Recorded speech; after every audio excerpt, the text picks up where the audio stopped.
Welcome everyone to round 3 of International Racing Team's NLS 3-hour series. I am Tomi Kutashi, your host today, and for the first time in this season we have the wonderful Mal Legrand with me for this race as well. I welcome you too, dude. Hello guys, welcome to this new race.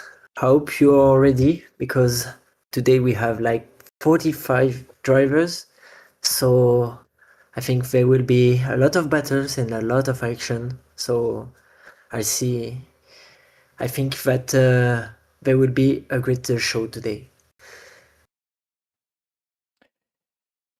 So yeah, I think without further ado, actually, we can switch to the qualifying and discuss every little detail while we're watching that.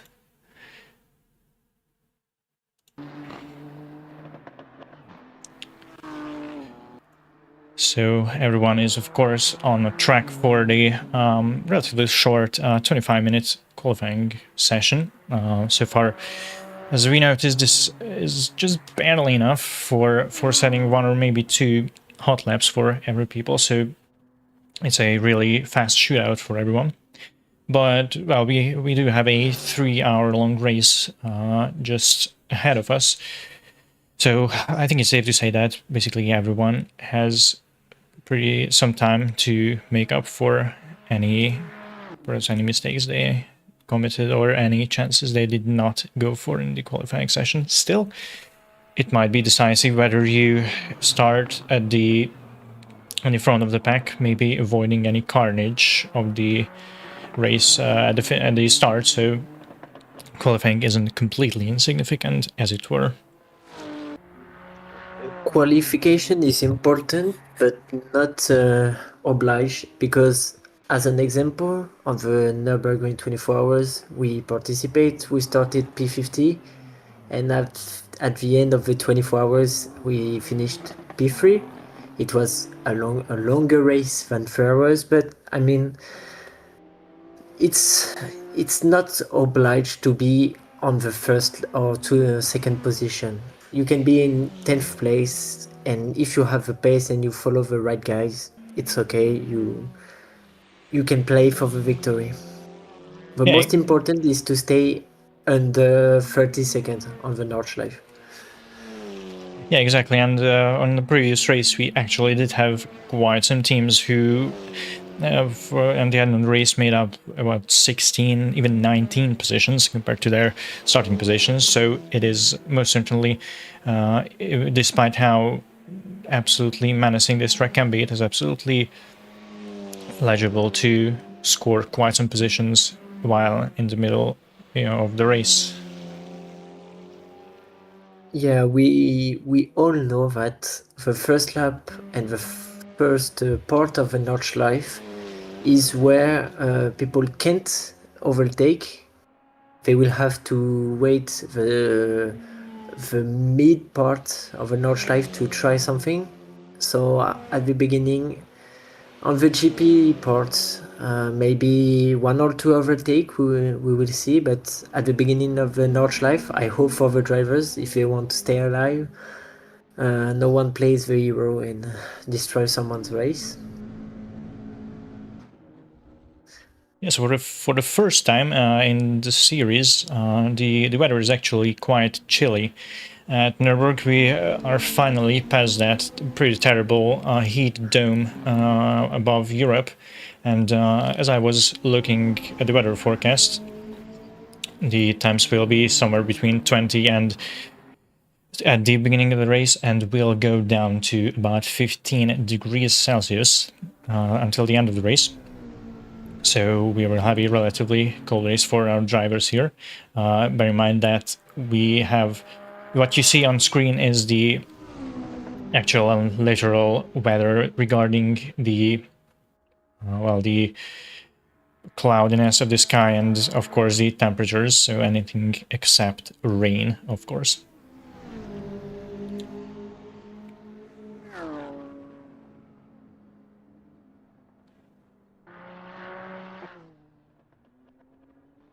So today's the most important thing for the GT3, so the SP9, is to avoid contacts with two SP10, so we can say GT4s also, and the 7 TCRs that are driving on today's race, because a misunderstanding between them can destroy the race of the two cars. So a bit of precaution, and everything will be good for the drivers. That's right. The precaution and the proper amount of patience even can vastly help you. Because if there's one track where you need to be very careful on where you choose, where you pick your overtaking points, this is it basically. This track can Yeah, be it's not the it can be yeah. Sorry. extremely unforgiving for a badly timed overtake. That's just what I wanted to add. Yeah, it's not called the green hell for nothing. It's if you do a mistake, uh, it won't forgive you. So that's why it's a tricky track. Yeah, and we did have already plenty of spicy situations where it wasn't just a faster car trying to lap in normal, not normal, what, a slower car, sorry, and but situations where two cars in a faster class were racing each other, and they reached two cars in slower classes who were also racing each other. So imagine that on a track that has basically little to no runoff areas in the middle of the forest, and you've got a perfect recipe for chaos for yourself. Even Oh, as you're watching Muiku Motorsports, I don't know if they participate with 3 of their teams again, like in the last round, but they were pretty no. good runners in the previous rounds. At the moment, there are two cars for their team. Yeah, so the number 3 squad is not present on track today.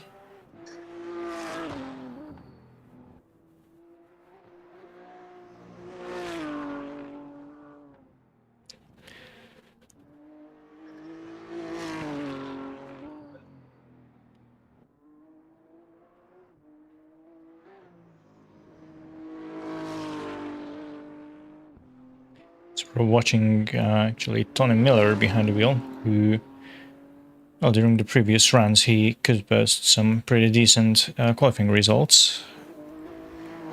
Very experienced. Whoa, sorry. A lot of experience for this driver in endurance races and GT3. So again, I think he will play for the win today. Yeah, just for an example, we are currently looking at a guy who scored second position on both qualifying sessions of the first and second rounds of the NLS 3-hour series, and actually converted that second place to a win in the last round, so definitely a force to be reckoned with, this Finnish guy.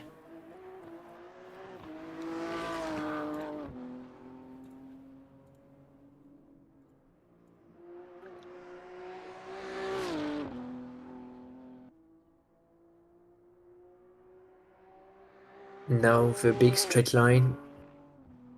So he needs to carry more speed. They will be the first guys to post a lap time, and just as we discussed at the beginning, if you take a look at the clock, we only have about 1 GT3 laps worth of time left from the qualifying by the time Tony Miller will pass the start-finish line.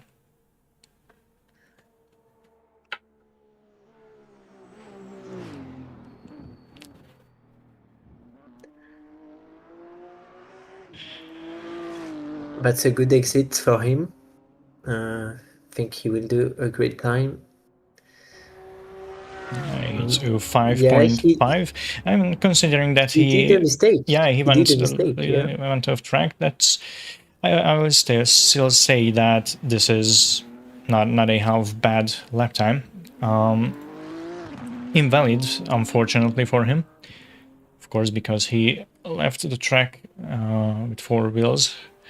So it's his teammate Eero Lapila in the Miki Motorsports number 2 spot who could score the provisional pole position within 8:04.9. The GT3s are slowly but surely pouring in, completing their first hot laps.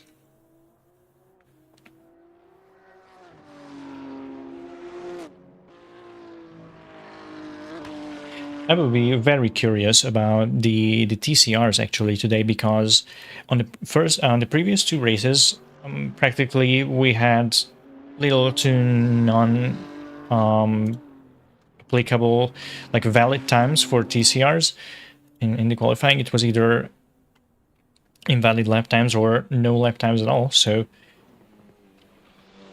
I guess it's pretty tough for these front-wheel drive cars to complete this qualifying clean and safe and sound, which is fair enough. If we take a look at that, we are doing multiclass on the qualifying session too. Actually, I think this is the first time we see an Audi RS3 in the series. It's a pretty underutilized TCR. I'm very curious where Miss Shift Motorsports will be able to take the Audi during the race.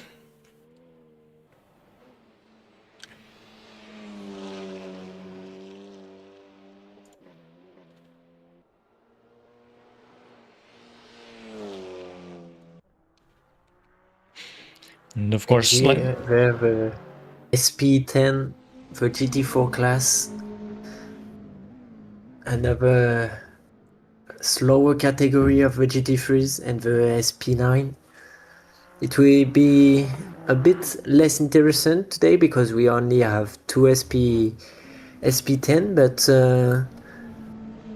we will see if they will battle between each other. Currently, we're spectating Potato Racing, who were kind of a fan favorite last time. Completely rightfully so. Yeah, a bit rightfully so, because they were pretty much the only GT4 car on the entire grid the last race. But I do have massive respect for someone who completes a whole ass 3-hour race just going in circles alone. But it's lovely to see that they will have some competition today from Paulo Enrique, who chose the AMG GT4. Pretty easy to control car, but yeah, of course not at all slow. Front engine, it's generally, if you drive on the Nordschleife, you take a front engine, so you won't spin for nothing. I don't know if it's the Mercedes pen oh yes, they went out. Yeah, I saw it on the gravels. So yeah, and generally you take a front engine on the Nordschleife because it's more stable and it's easier to control. So front engine like BM, Ford, and Mercedes. And if you want, if a car is available, okay, it was close for this BM. The Lexus also is a front engine. So I don't see quite many of those in the NLS races, though. I don't know if they are not that good on this track, maybe, or just or whether they are just unpopular. I mean, the BM is really popular. Oh, it extremely is. Yeah, because it's I don't want to say the easiest car, but it's really safe and how to say that? The car is really safe and also has a lot of pace. So if you want to be safe and fast, it's the best car to take. But the Lexus is more complicated to rotate. If you don't have a very specific setup, it's a bit more complicated.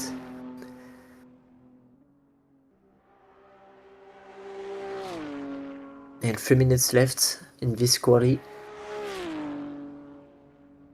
Yeah, so the M4 GT3 is the perfect compromise between pace and driving comfort, as it were. And obviously, if you need to take a car for an endurance race, it is a pretty key factor that you want to choose a car that you can not just drive fast, but a car that you can drive without any major mistakes for very long stretches of time. Yeah, the main goal in endurance is not to be P1 at the first hour. It's just to finish the race. Because if you do a 24 hours, we don't care about hour 1 or hour 3.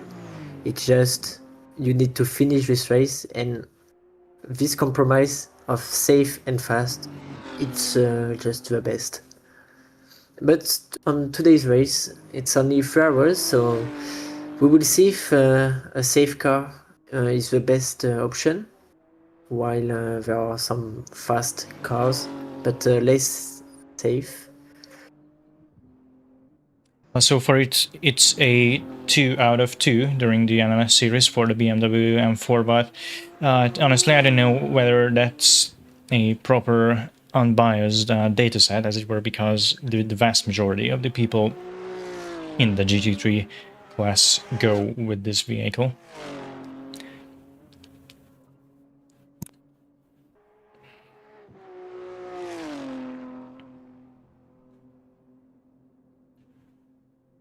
Okay, I think that no one will do another lap because only 1 minute left. I don't think they will have time for the Muiku Motorsport and also the car just in front of it. Yeah, they won't have enough time, I think. Maybe the car in P20, oh, a bit of outside that was close.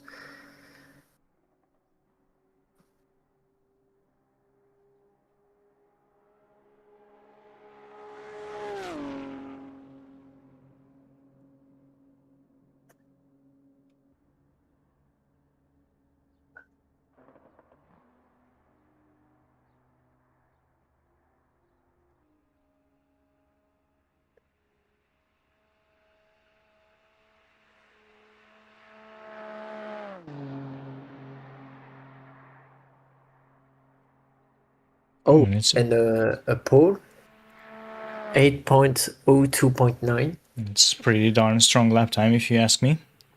Yeah. Definitely a For statement again, from Muiku Motorsports. yeah, P1 and P2 at the moment. If I recall correctly, even in the last round, they did luck out like 3 of the first 4 or 5 positions. So, and P2 for Black Lab Motors. and they With bring that 8.04.3. brought the GTR to a podium position. The P2 and P3 are really close, and then there is quite a big gap between P1 and P2. 1.5 seconds to be precise.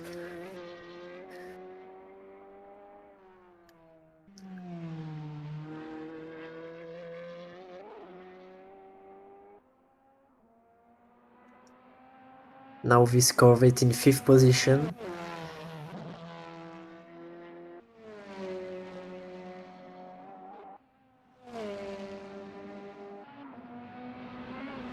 Pretty strong feat from Boombox Racing to Yep, bring that she looks fast to bring from that the Chevy outside. to such a relatively high position.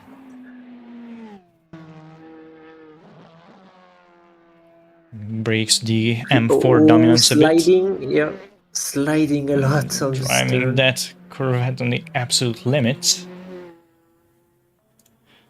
But hey, that's what you do in a qualifying session. Here, you don't have the risk of destroying the car and not being able to rebuild it before the start of the race. You can go just full push, and I think with that P5, he absolutely has the foundation to push the hell out of that Corvette, because starting from 5th with a good drive, he absolutely does have a very proper shot for a podium position in the race. And he's lucky because he won't have the GT4 or the SP10 in front of him to block him, so the luck is with him.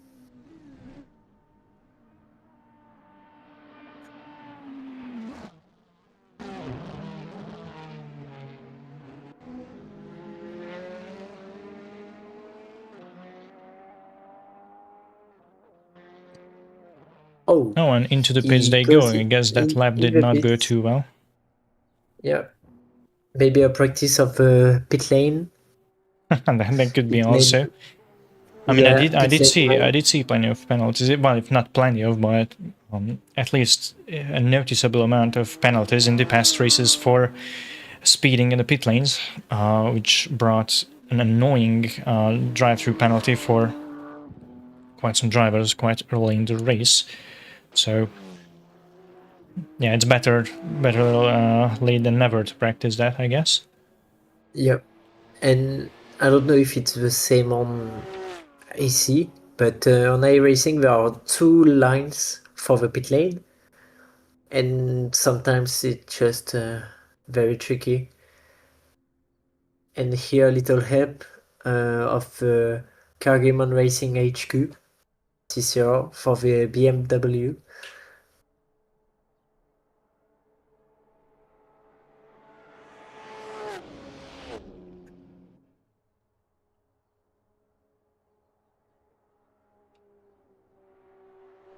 So we finally do see at least some lap times posted by TCRs. It's already a good sign.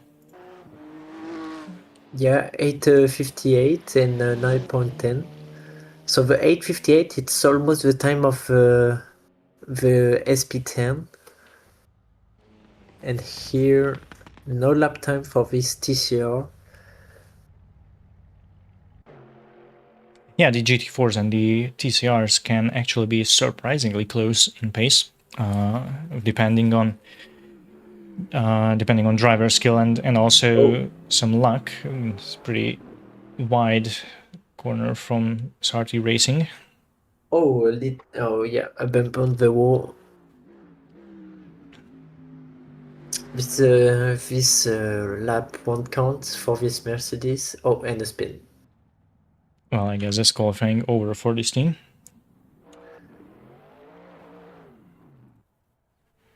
Oh, and Also on the another motorsports. Mercedes. Oh, and a Lexus. Just what we talked about. A pretty cool livery, if you ask me. Yeah. Very nice livery. So the slowest fun team on the final big straight line. Yeah, once again driven by Ralph Sarnowskis, who also, just like the Muiku Motorsports guys, posted pretty good qualifying times and have decent results in the past races. Pretty strong entrant in the NLS series, already qualified to the 24-hour race. So he did it as quickly as he could. So yeah, in a manner he can just basically be here for fun with no stakes. But obviously, we wouldn't want to finish as far ahead as they can, and P8, pretty decent. Yeah. And he can also practice, if he does some setups, he can practice them in a race, so it's important. And now the Tech Sim Racing on the final part of the circuit with also an Audi.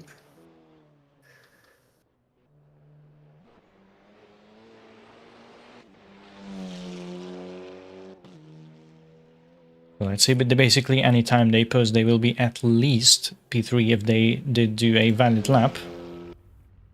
And no valid Yep. lap again. Doesn't seem to be the case.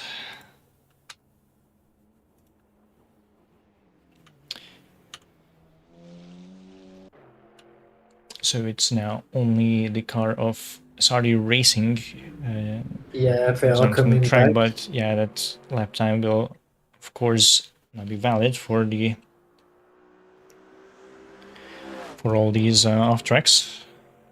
But well, We can see a big difference of gaps between P1 and P18. We can see that P18, I think, did mistakes with 8.19, so it's almost more than 15 seconds slower.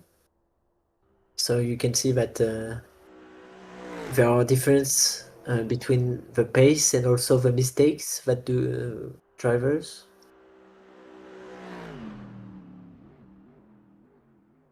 Oh, shortcut.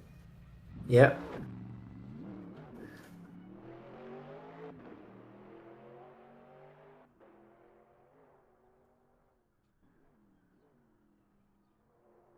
So that is over for the qualifying session for the third round of the NLS 3-hour series. Let's just take a look before the race how the qualifying rounded up.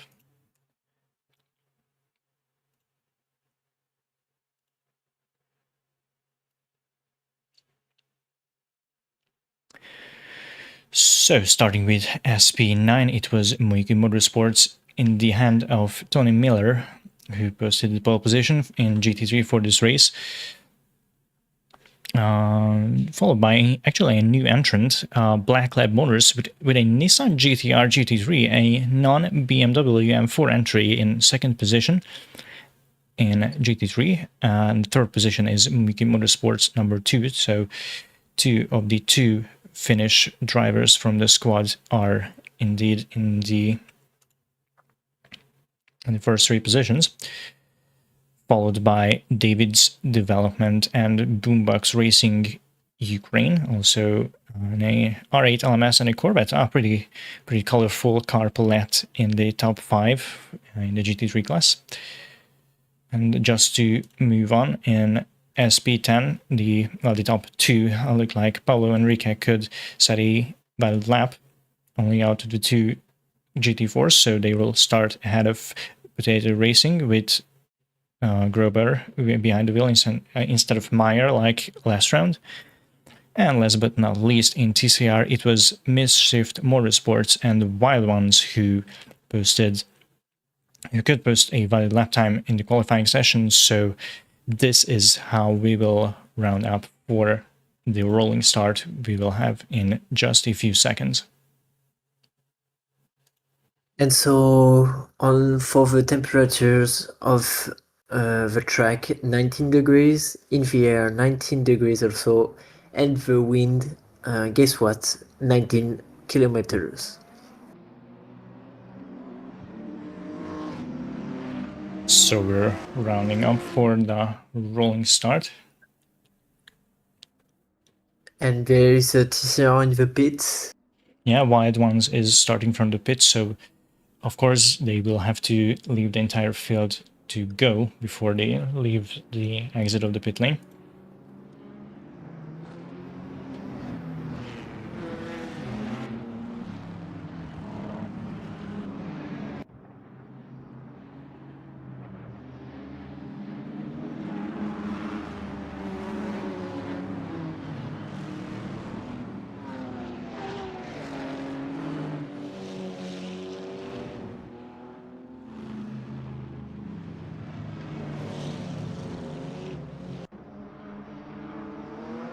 And it's lights out for the third round of the NLS 3-hour series. Oh, was already a penalty for jump start, but in 30 seconds for the Potato Racing. Black Lab Motors going for P1 and taking the first position from Yuki Motorsports just in the first corner already, shooting their shot very nicely and cleanly. What taking the GTR. Oh, and also that Audi R8 was certainly not P3 when we watched the qualifying, so Davis Development also making quite a few positions up. It wasn't a good start for Yuki Motorsports number 2.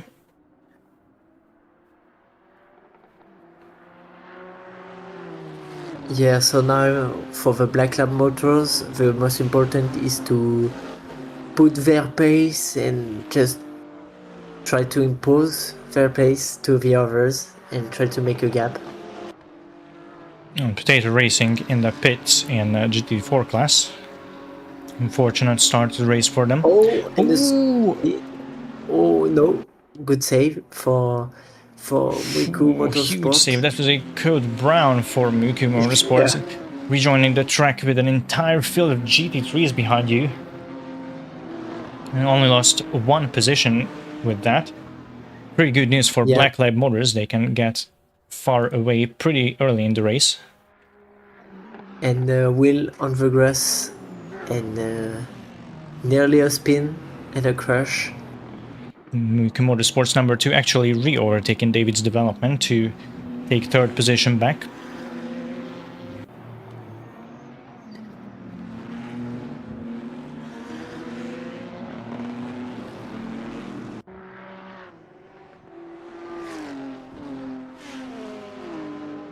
And we can see almost 2 seconds of gap between Black Lab Motors and Muiku Motorsport.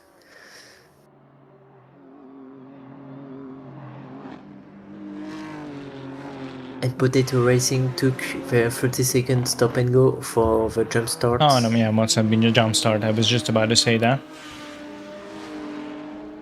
They will be very far off the field, so it's going to be...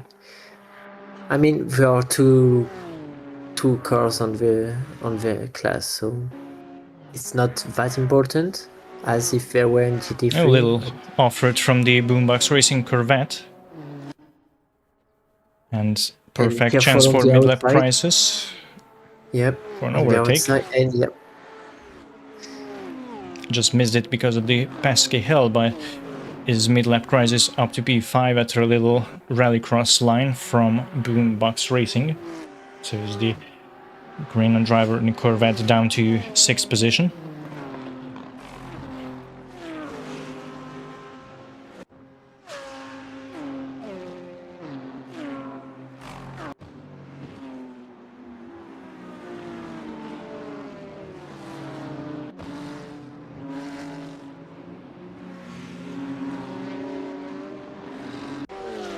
So in TCR, it's Mischief Motorsports could actually retain their first position, with RTF Torque Sim Racing already being in second, chasing them down, with Adam Cassoni behind the wheel, the back-to-back winner of the first 2 rounds of the NLS 3-hour series. While Kagerman Racing being chased by Evazora's racing team and Siren's Speed Demons. Two Cupras feeling a GT3 behind. Oh, 2 GT3s behind, so careful with traffic.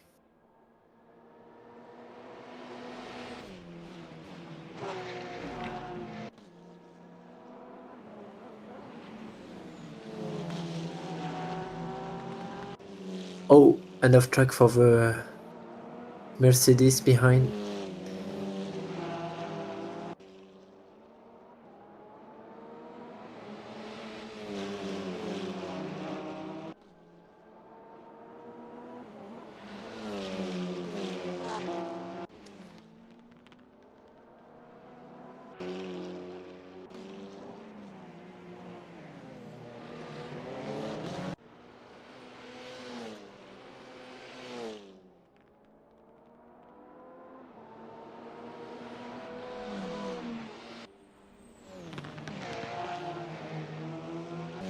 And this Porsche still there, looking at where he can overtake. Yeah, it will be pretty hard looking at that Vazor's Racing is actively working on getting the position from the Audi. Yeah, it's a bit complicated. Be patient, unfortunately, just wait.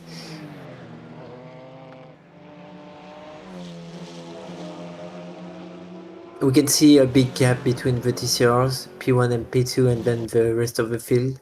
But so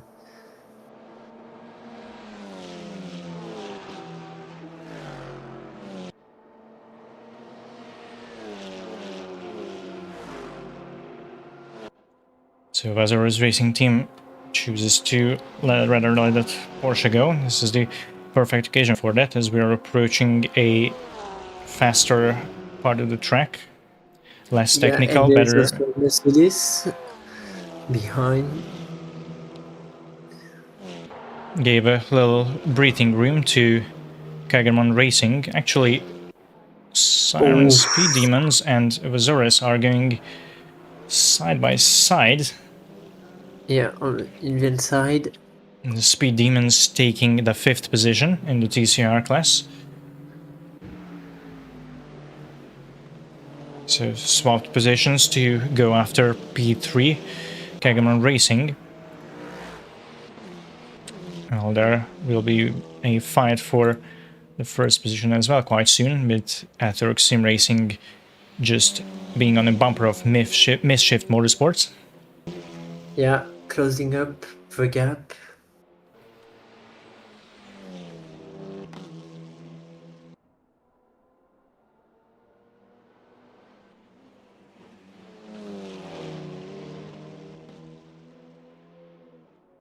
Big difference of line between the two cars.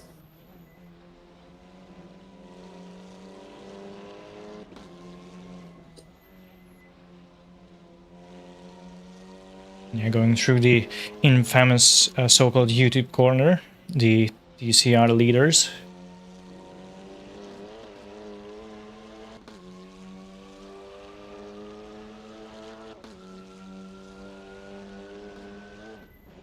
While we are almost, there is almost a lap complete for the SP9.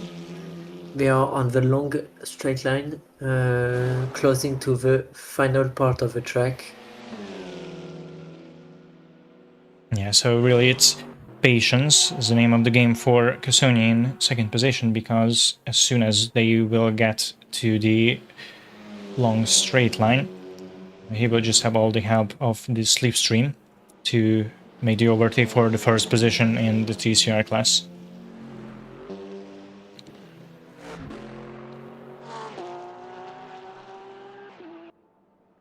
Oh, and Ooh, a and then crash off of the track. Audi.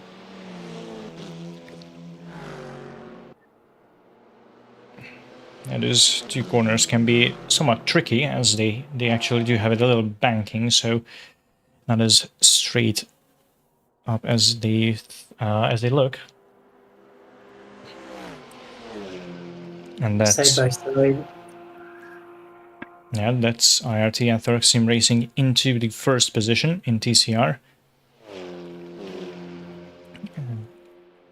Let's see if Gangmon Racing can actually make use of that, trying to get as far as they can from the rest of the TCR field, who are also approaching behind.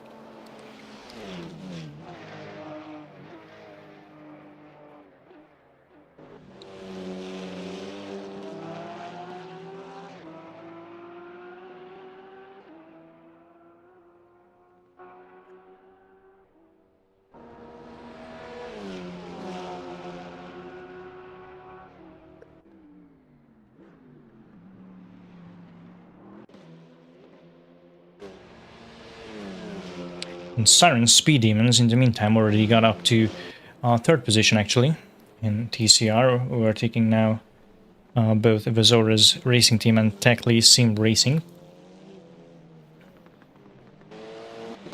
It's a pretty decent start for the Speed Demons, just banking those positions in.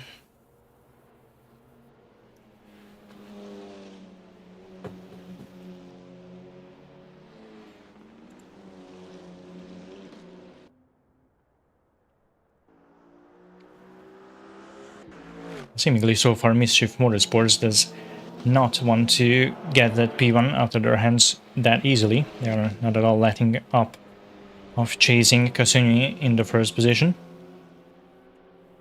Oh, and the Mercedes in the middle and crash with the Porsche. Yeah, the Porsche has saved it, but maybe damages.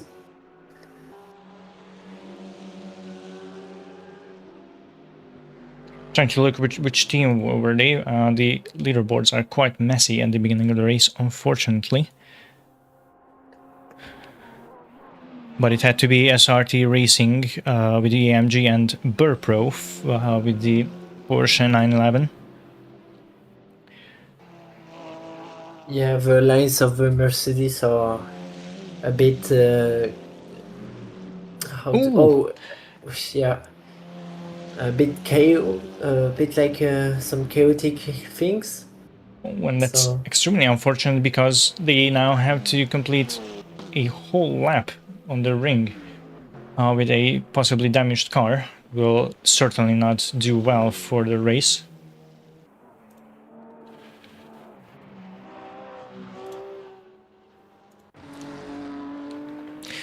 And the situation is heating up for P1 in GT3 as Muki Motorsports is rapidly approaching Blackland Motors, now being on the rear bumper of that Nissan GTR.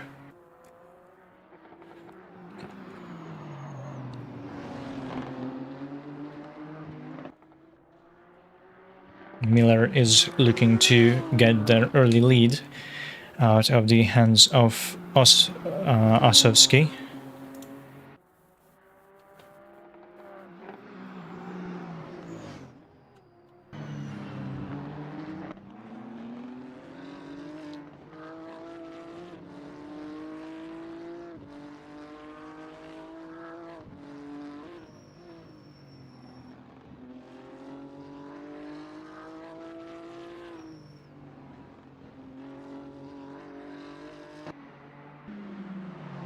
And also a close fight for 5th position between Boombox Racing and RR Performance, the other Nissan, fighting it out with the Corvette for P5.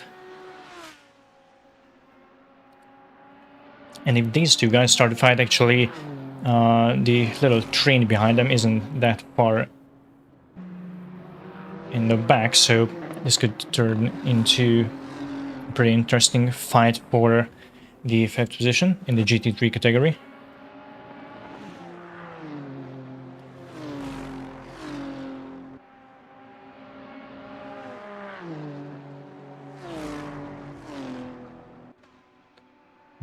Slow as fun in the background, making a move for 7th position, overtaking Midlap Crisis.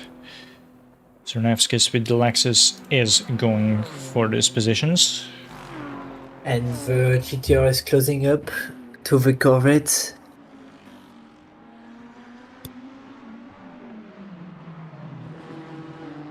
Oh, a bit on the outside. Now carousel.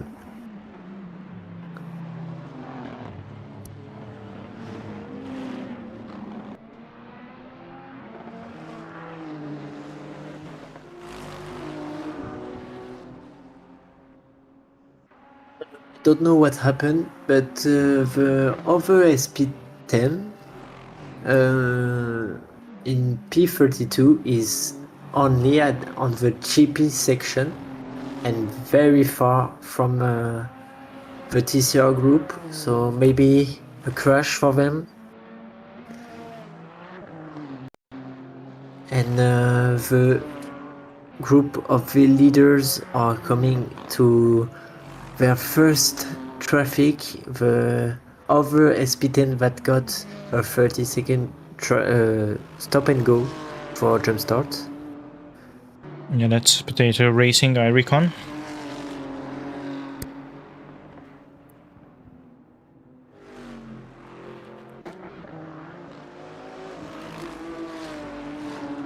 So the gap between P1 and P2 in GT3 is just going back and forth and basically is pretty stagnant, around a bit less than 1 second. So both drivers are very cleanly and very smartly are playing the patience game here. It's actually kind of smart to just try and get as far from the competition as possible, and just only then you start fighting. So even with all the time you lose with fighting, they are not catching up to you behind you.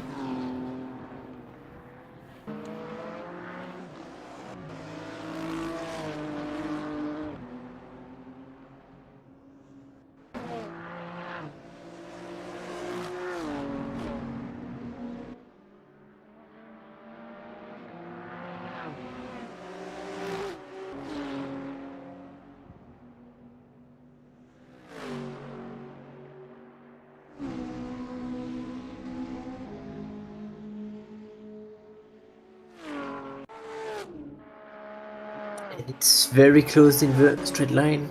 Yeah, it might be With 3 the Corvette, wide. Lexus, and BM. Yeah.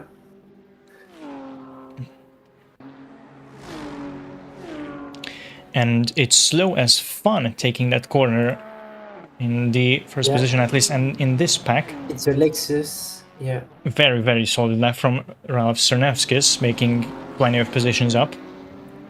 2 positions in one straight line.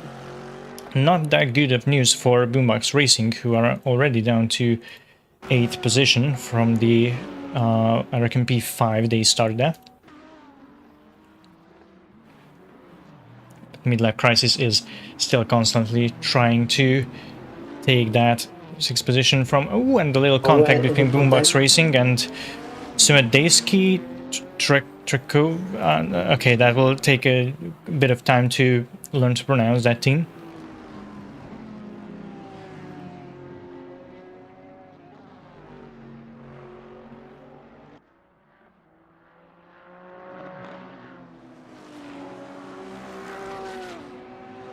Yeah, I don't know if it was the fault of VBM of the Corvette. From what I see, it was it was more like a little dive bomb from the BM. Yeah, and that's a very very narrow corner as well. So yeah, and while we have our first there's a Corvette DNF. It's the SP10 Potato team. They were really far from the group of TCRs and the other SP10. So the first DNF in 20 minutes. If I saw it correctly, when we were watching the GT3 pack going into the Tinger straight, that ooh, and someone went out. It was the Serbian BMW M4 already had a clash with Boombox Racing with. Yeah, we saw it on the camera. Yeah, fortunately, little spin, but I don't think there are damages for this car. They will be hunted by International Racing Team in the 10th position. It was on Aston Martin. And another kind of unique car choice. Yeah, it's complicated for VBM. He nearly lost it again. It's apparent that Jorgas has some troubles trying to keep that BMW under control. So Innerhofer in the Aston will need to be kind of mindful with the overtake with an unstable car like that in front of you.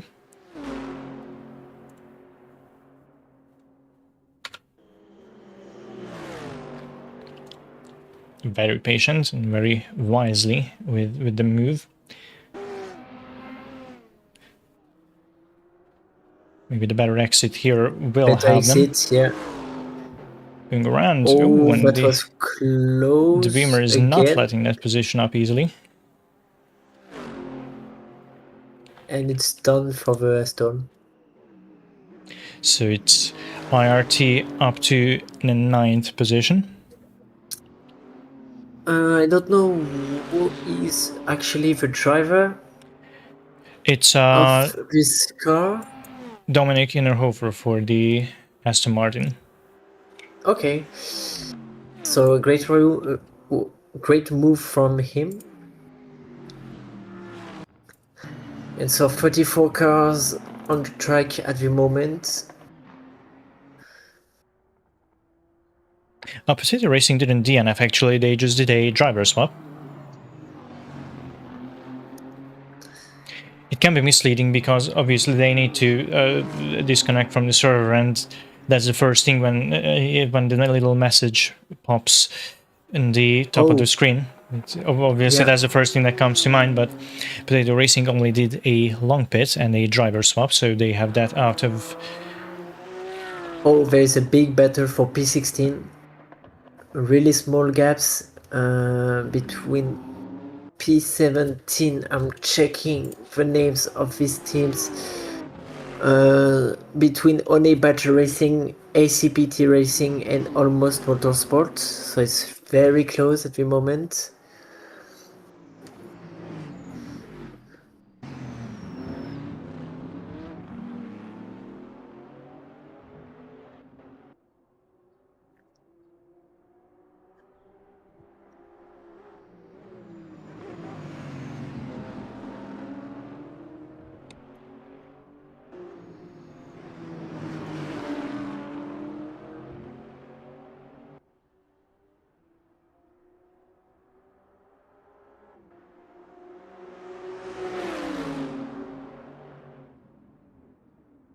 On the outside, not now, but maybe a better exit.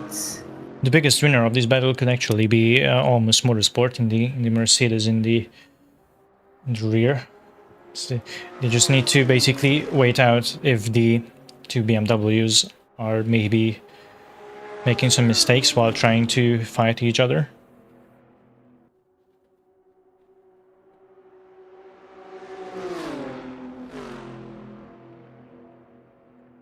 On the inside and now the outs. Oh, Ooh, yeah, I don't the know if barrier. there were any contact. We got the most terrible camera angle we could of that because we just missed the cars taking the apex of the corner. But yeah, it's I believe Honey Badger Racing having a quite Don't severe. think there are damages. Yeah, no damages, I think, for this BMW.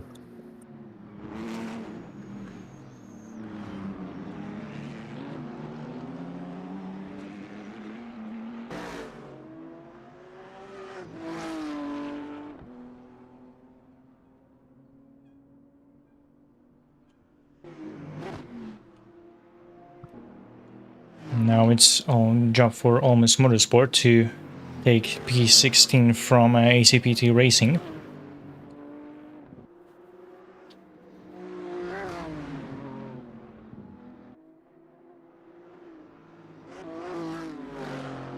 Yeah, the Mercedes is closing up the gap.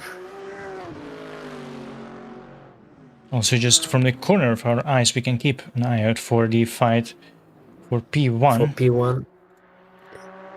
Yeah, they are really close now. They reached Black Lab Motors just in the perfect spot on the track for a relatively easy overtake. Yeah, and also for P6, it's really close because we have 3 cars for this P6. Slowest Fun, Mid-Lap Crisis, and Boombox Racing. It's, thank God, almost too many battles to keep an eye out for. Yeah. A battle everywhere.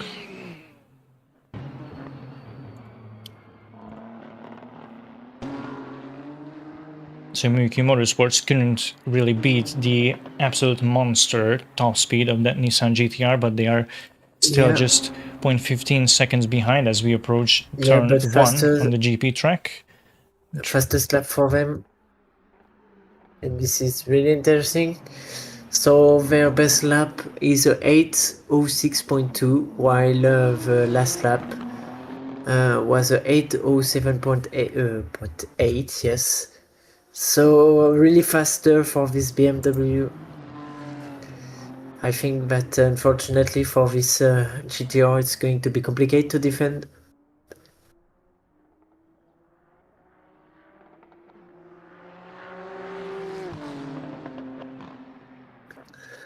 So even after half an hour of the race lap, the fate of first position isn't nearly finished.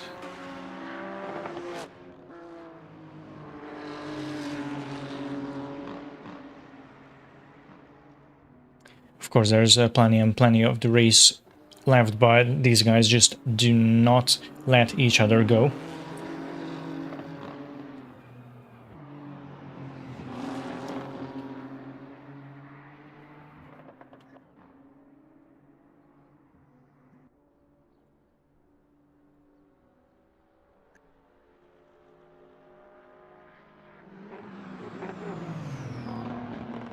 And really close for this BMW. Maybe a move on this first sector.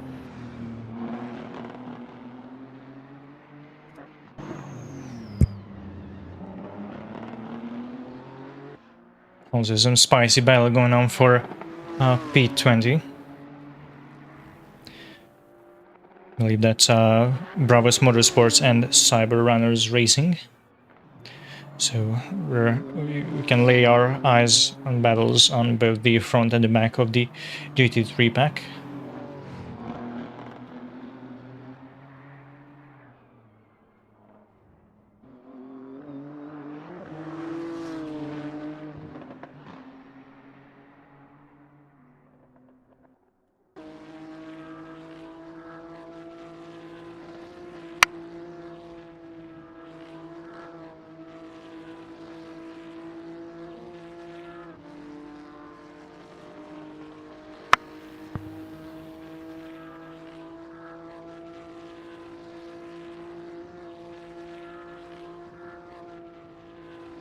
Then again, as all the time, a big speed for this GTR. Yeah, pretty unbeatable on straight lines, that Nissan is.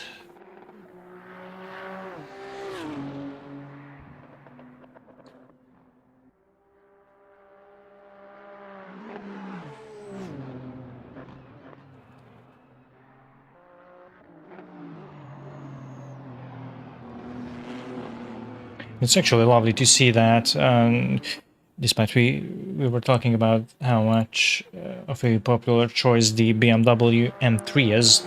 I think at least half or nearly half of the top 10 of the GT3 grid is consisting of a pretty varied car roster. I see an Aston, the Corvette of Boombox Racing, obviously the GTR of Black Lab Motors leading the pack, also Audi R8, even another Nissan GTR. Yeah, another GTR for the RR performance.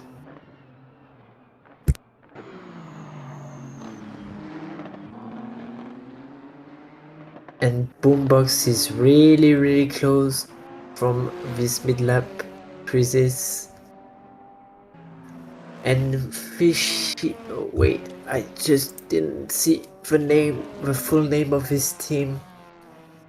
Fishy Racing did their mandatory pit stop. It's quite early. With an Audi R8.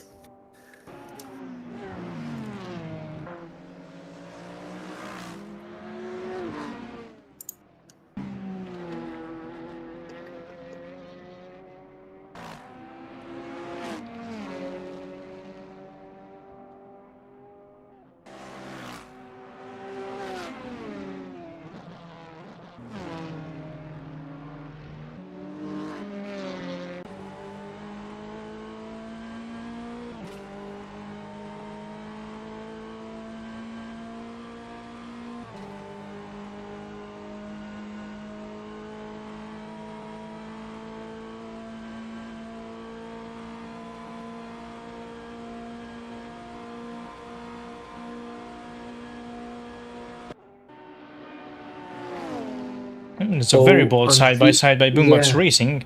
Oh, someone out. That's slow as fun. Yeah.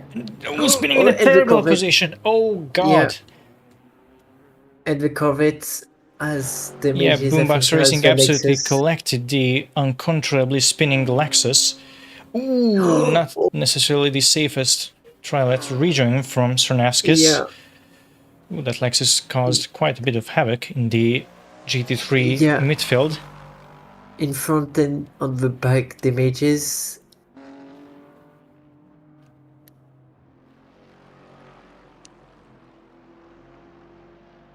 Yeah, big spin.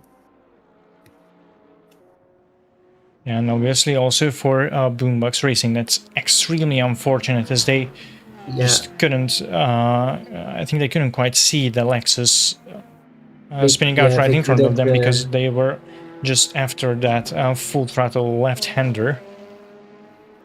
They couldn't avoid it. And that's the other thing, that Lexus was absolutely across the track, just really spinning uncontrollably. Yeah. And it's a good operation for the international racing team with up to Aston P7. Martin, because they're P7, yeah. So that's good for them.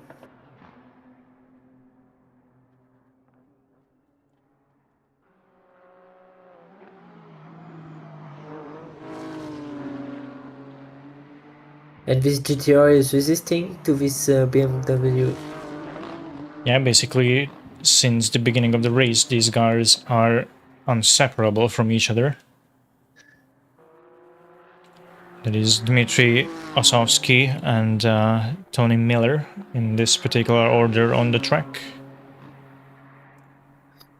Osovsky is a new guy to the NLS 3-hour series. This is his first entry into the series, and already a pretty strong one, if you ask me. Tony Miller is already a well-established name here. Also, as well, qualified for the 24-hour race.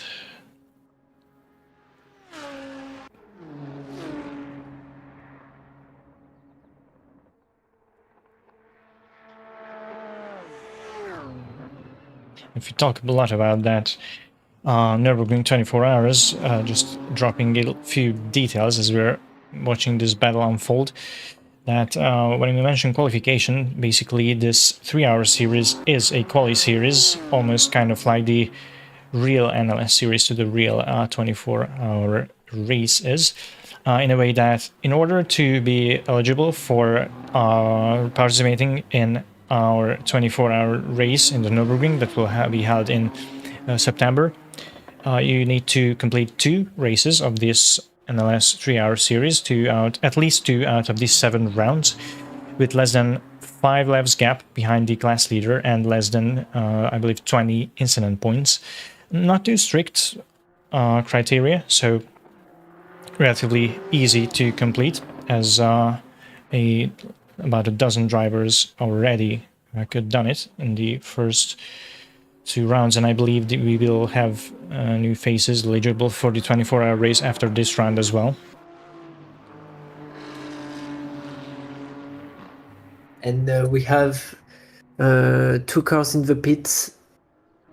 Boombox Racing, it's logical, but there is also a BMW in the pits. An unstable team. Unstable team that yeah. is taking a little Oh yeah, off-road. sorry. Yeah, a bit of cutting and also in battle for P9.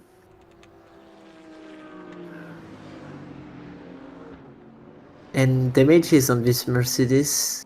Yeah, I believe Peloro Racing just got the hold on that P9, overtaking the Mercedes. I think it wasn't just a coincidence that the AMG was coming back from the grass.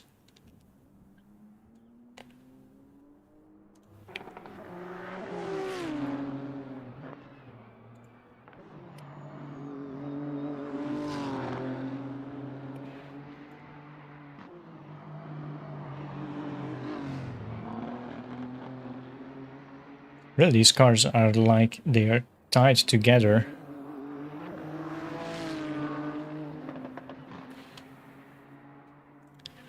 Miku Motorsports just patiently lurking behind Black Lab Motors. And a move from the Mercedes, I think. Oh, no. Not now, but very close racing for them.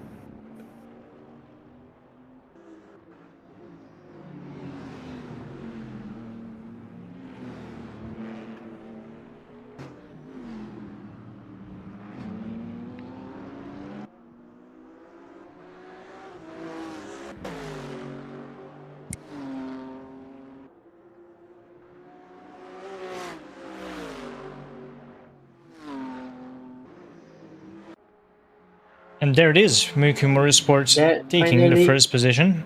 It seems like this was as long as Black Lab Motors could hold up. Oh, a little slide from that BMW.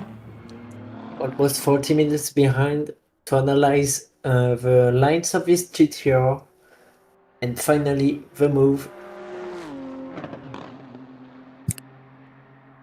So it's Miku Motorsports with Tony Miller behind the wheel to P1, the first change in race lead. Well, actually not the first, because it was originally Miller who held the first position after qualifying, but Blackline Motors got it out of his hands just in the first corner, and now it is back as it was at the beginning of the race.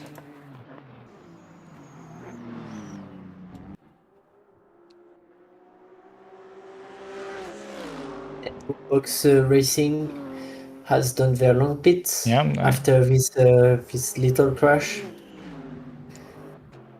It was more a big crash for the Lexus than from this Corvette. Yeah, both cars did have to repair damages in the pits.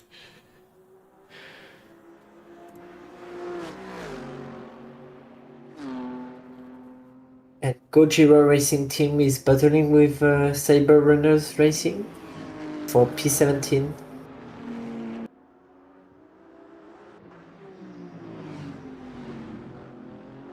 Yeah, plenty of midfield GT3 battles going on.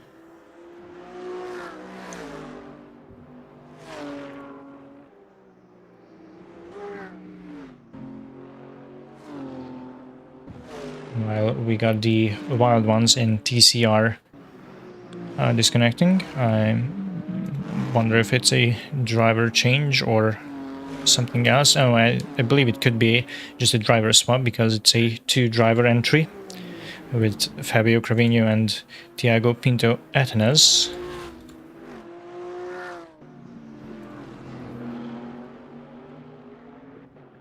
And maybe a move from this BMW on the Mercedes, yes.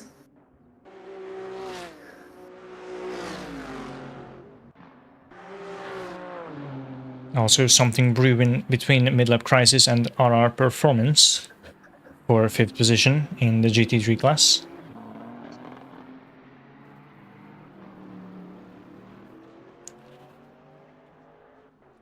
And Muki Motorsports is getting farther and farther from Black Lab in P2, tad too wide in the carousel from RR Performance.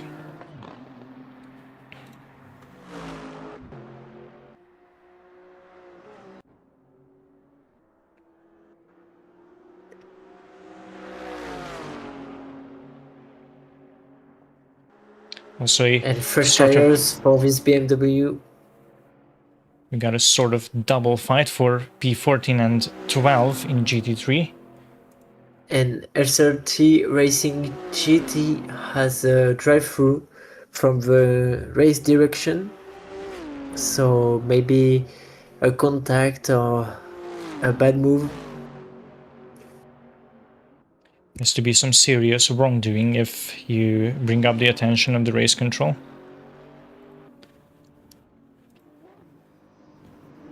A little kiss of the wall from Breaking Bad.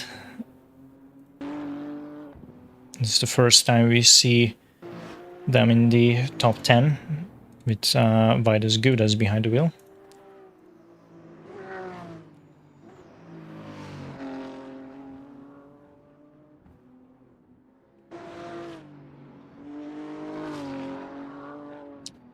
This guy actually finished in the 5th position in our first run. So, oh well, I'm trying to do a story here. IRT and RR Performance are battling for the 6th position.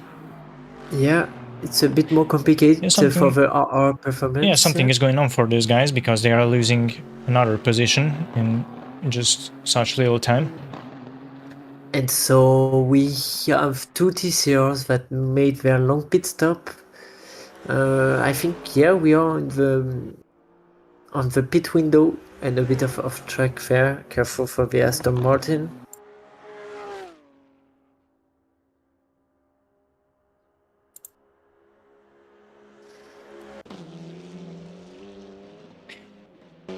There are so many GT3 action going on that it's kind of easy to just, well, if not forget, but set the TCR competitors in the background. But unfortunately here I can see some close gaps too, for example between Mischief Motorsports and Teclisim Racing. Interesting to see Mischief down to third position as they started first, but IRT, Thorx Sim Racing, and Siren Speed Demons, who, wow, what a race the Speed Demons are having already, being on the second position. Honey Badger Racing is in battle for P16 or P17, I think. So it's a battle just behind these two cars. And again, SRT Racing GT drive through from race direction, so a very bad move, I think, from them. Yeah, I also see RR Performance, the GTR we just talked about, being in the pits.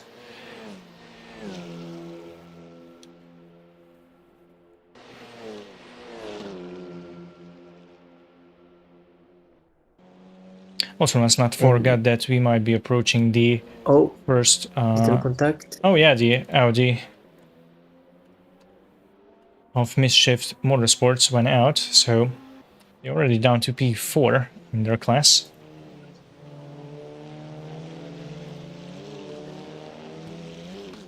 So does the other Audi RS3 of Tackless Sim Racing to the first of the podium positions.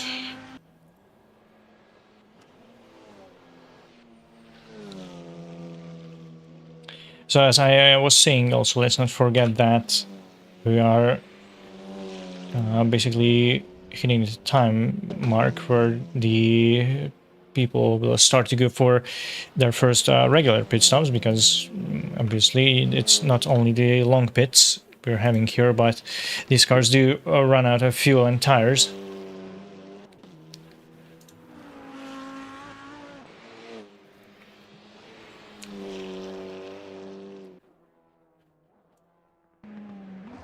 And another Corvette for Team Ringsting, a fully white Corvette in P29 at the moment, but I think they beat it. Yeah, they did a pit.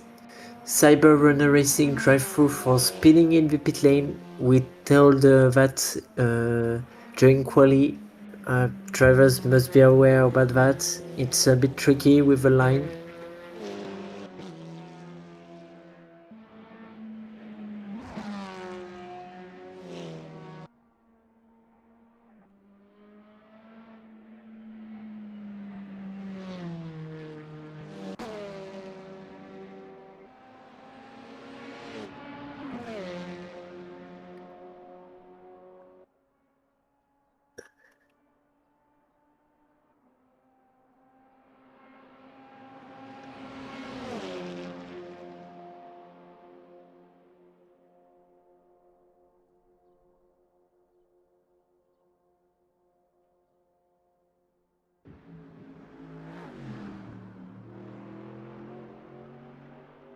And so long pit stop for the RR Performance.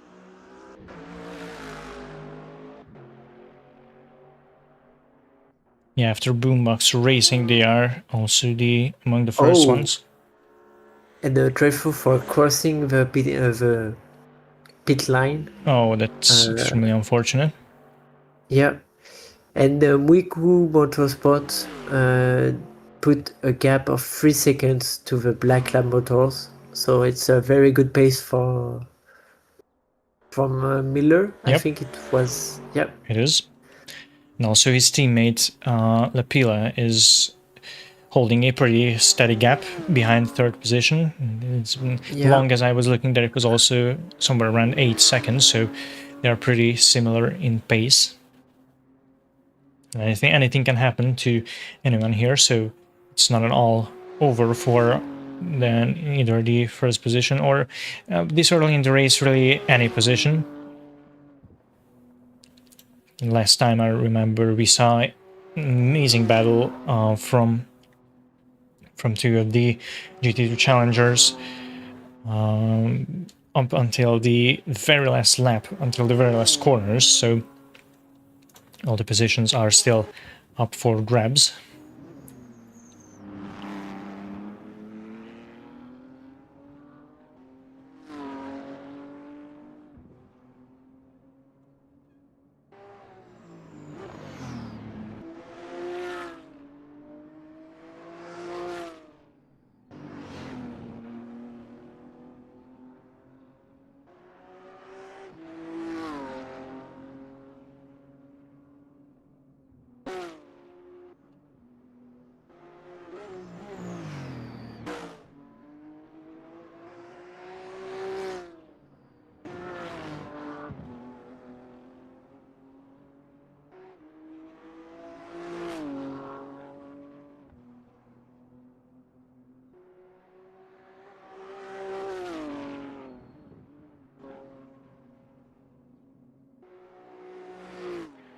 Seems like Breaking Bad in P9 is slowly but surely closing onto Pelotto Racing.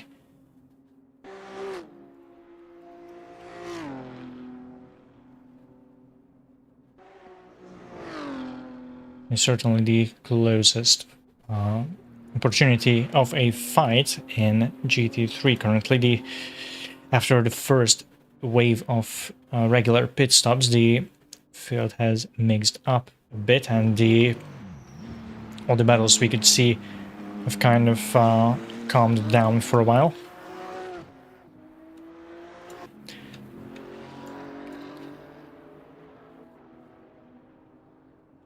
Maybe not between the Sumediski team and Unstableable team. The BMW in P11 slowly approaching P10.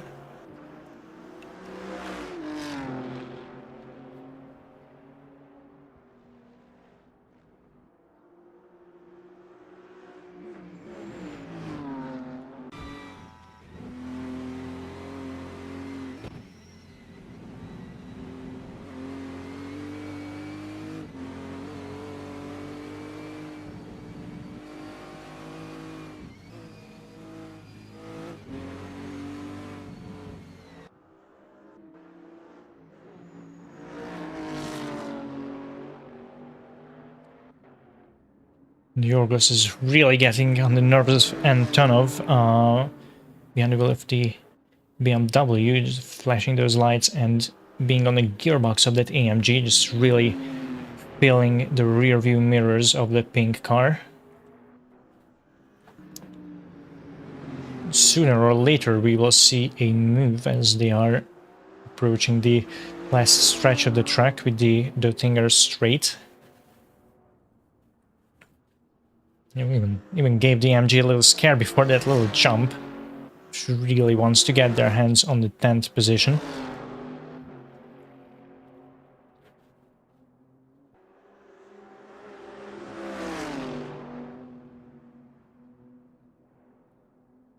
Quite a wide move. It's the Serbian driver up to 10th position, driving the hell out of that BMW M4 GT3.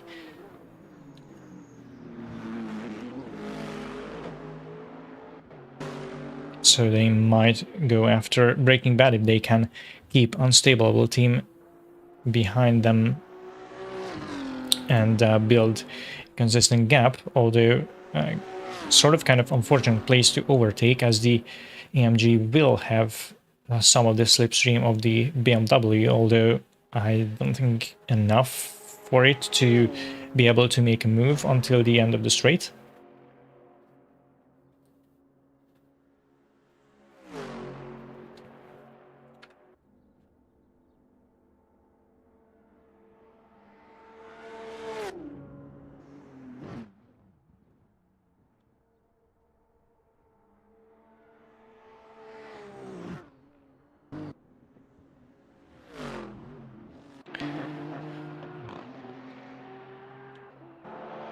Also, RR Performance are trying to get those positions back on track, currently fighting for P18 with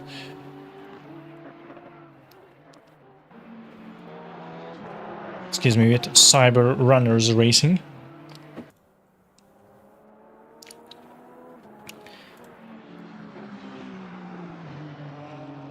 Taking that Nissan a bit wide on the outside of that corner. Unfortunately for them, this is not the all-wheel drive version of the GTR, but the race spec rear-wheel drive, so not that easy to handle on the grass outside of the asphalt. But still, they are getting closer and closer to that Porsche every corner.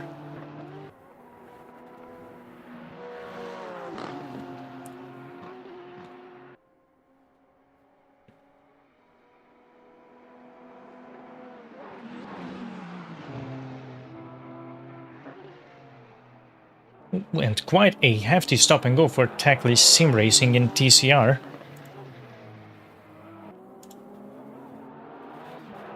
They were sitting in P4, but will obviously lose that position. to Kagamon Racing.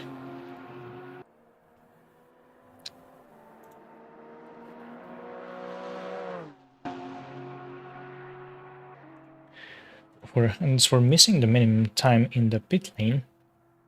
For them, quite an annoying thing to get a stop and go for. As RR Motorsports gets their hand on 18th position, the Porsche furiously trying to steal back that slipstream and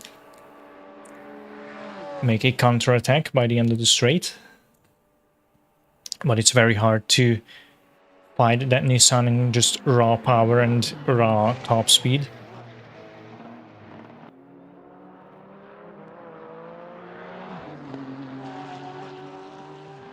And that's both car into the pit lane.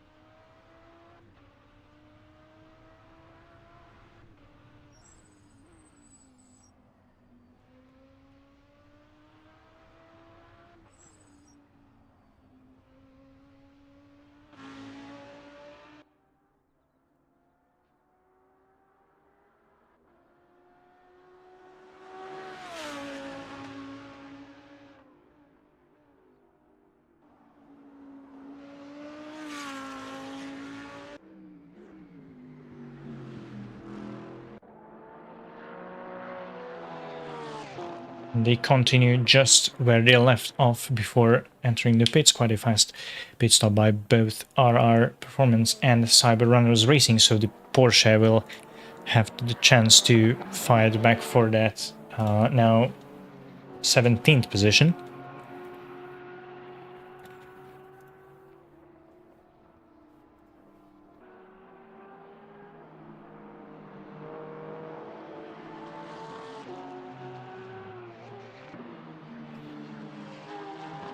So that's Martin Gass, a German driver in a German car, trying to hunt down Rafael Rubio, who just took that position out of their hands half a lap ago.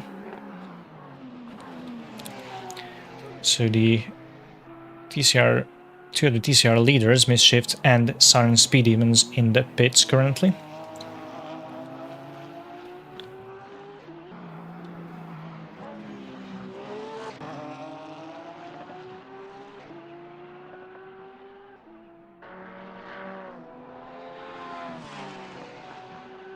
As far as I see, Almost Motorsport is also getting closer and closer to unstable ability. You've already lost a position to the Smedesky team not that long ago. Now another AMG could get their hold of them if they cannot defend the attack of Almost Motorsports.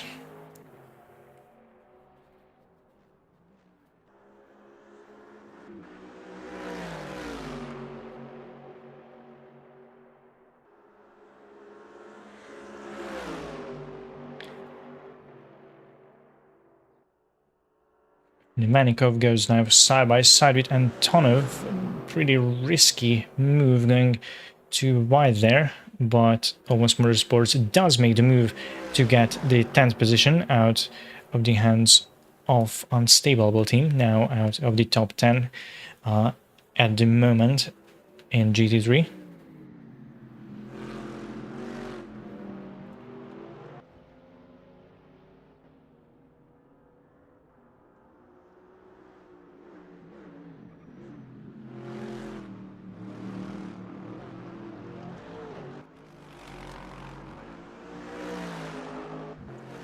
I wonder if the disconnect was due to issues or a driver swap for Boombox Racing, because as I see, they did not register as a two-driver team.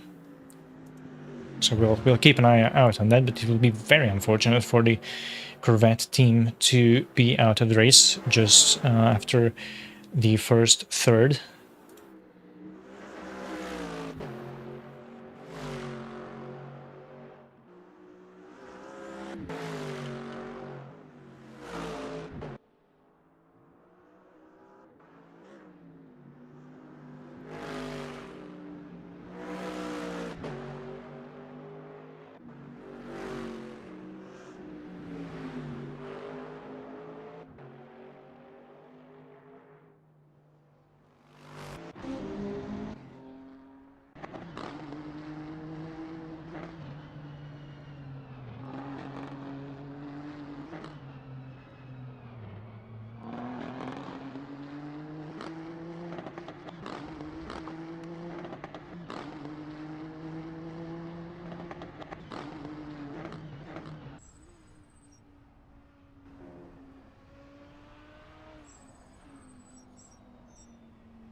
So we are 1 hour into the third round of the NLS 3-hour series, and just to go through how the field currently stands, it is Muiku Motorsports with Tony Miller behind the wheel, who is holding first position after starting the race in first position, but losing it to Black Lab Motors for a while, as the GTR took P1 in the first turn of the race, but since then again lost it to Muiku Motorsports, and now being 6.6 seconds down to the leader. And it's the other squad of Muiku Motorsports, number 2 with Aero Lapila, holding onto the third position in the GT3 category.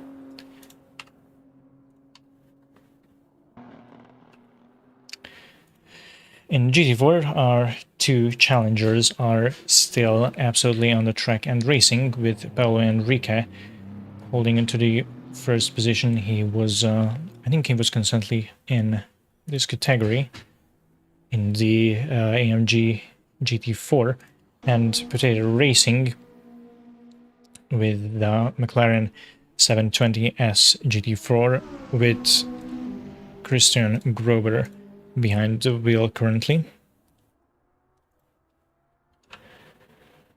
And in TCR, it's actually IRT After Sim Racing currently going in the pits, holding the first position, and quite a lot behind them is Kagamon Racing HQ with Shitei Chudari behind the wheel,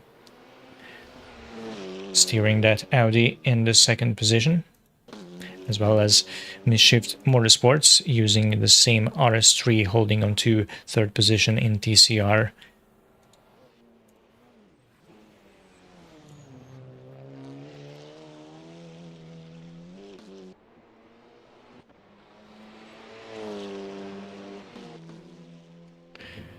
So we can now also see some pit stops from all the field. We are getting quite mixed up with the standings here.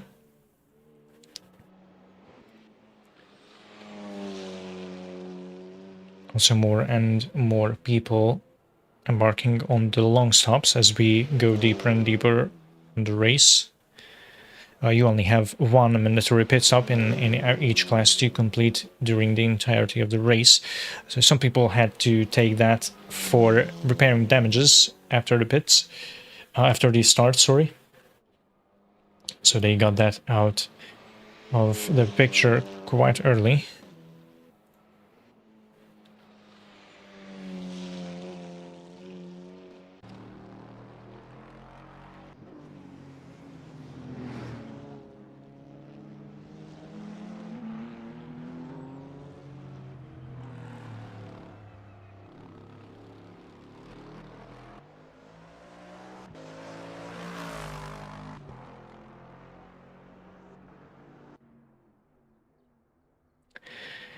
As I'm checking quality results, quite a feat we're seeing from Almost Motorsport, with Dmitry Ivanikov behind the wheel, starting in 31st position in GT3 and being up to 12th.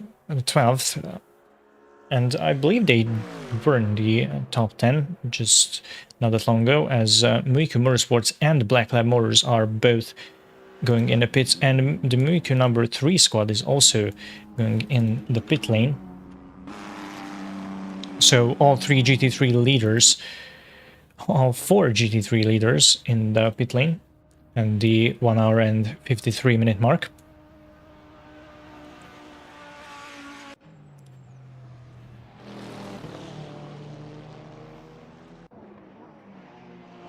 Still clash between Burr Pro and didn't see correctly if it was Honey Badger Racing, yes.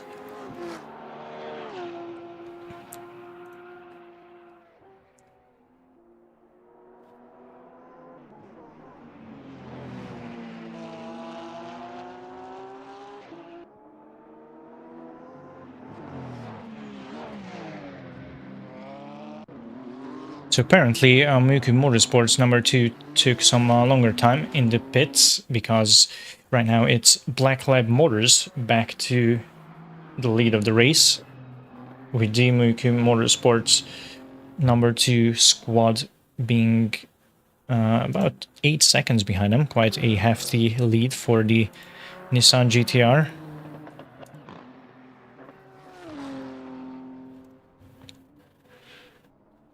Oh, excuse me, it was the unnumbered Muiku Motorsports who were holding the lead of the race, so it's only 4 seconds now between the leader and them, but still a position swap in the pits.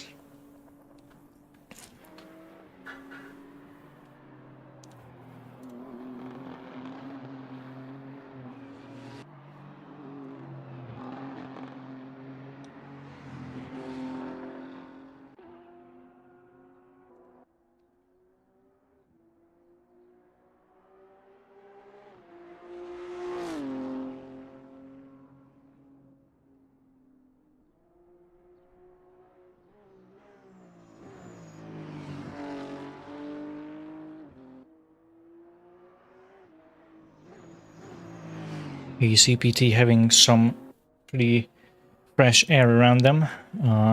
No one close ahead and no one close behind.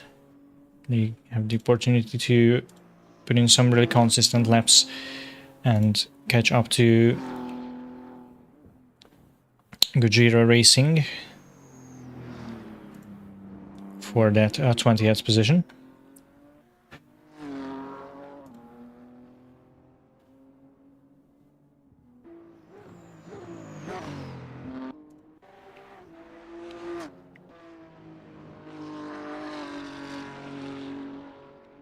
We haven't really talked about these guys so far. The Alzheimer Racers qualifying in P11, currently holding 7th position.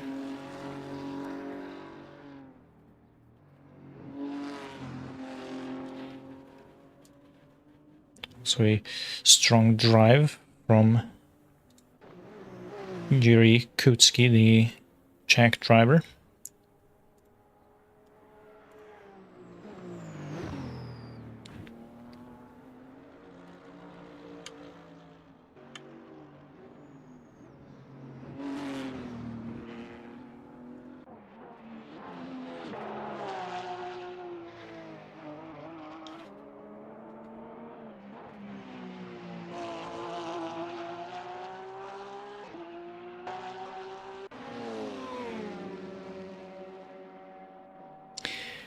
And apparently it just crossed my mind, about the Corvette, quite risky lapping there against that Audi, but made it safe and sound after all. So the Corvette of Boombox Racing actually did need to leave the race after, I don't know how related that contact was with Slow as Fun, as they kind of collected the spinning Lexus on the track, the pretty fast part of the track. But it seems like the Ukrainian team is unfortunately out of the pack. So is Invictus Racing Team and Exerts Motorsport from GT3, so 3 teams out of the competition in the top category. I believe these are the only DNF so far in the race, so a bit more than 1 hour in, only 3 cars out. That's pretty fair, as it were. I see Mookie Motorsports actually closing down that 3-second gap to now half of what it was between them and Black Lab Motors. This fight for P1 is nowhere finished. Yeah, this BMW is definitely coming back to this GTR.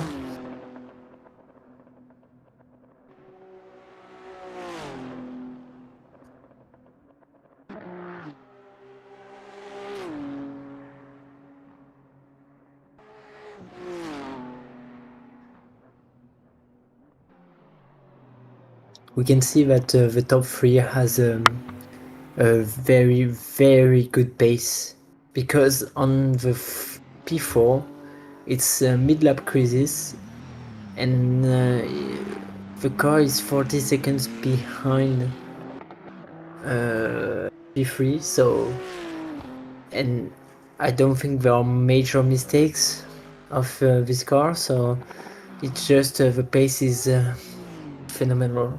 Yeah, absolutely. The top 3 of the GTR class are on absolutely another league. Oh, a little mistake from Mookie Motorsports, throwing that BMW away from the curb. Maybe took that curb a bit too ambitiously, but caught it. Not the first time. They have had a Code Brown. They also had a very spicy moment just at the beginning of the race, but caught that also. It's very promising to see, because over the course of 3 hours, let alone over the course of 24 hours later, it is inevitable that you will have some risky, spicy moments on the track, and your ability to catch the car in time without smashing into the wall is just as important as being able to drive it without any mistakes.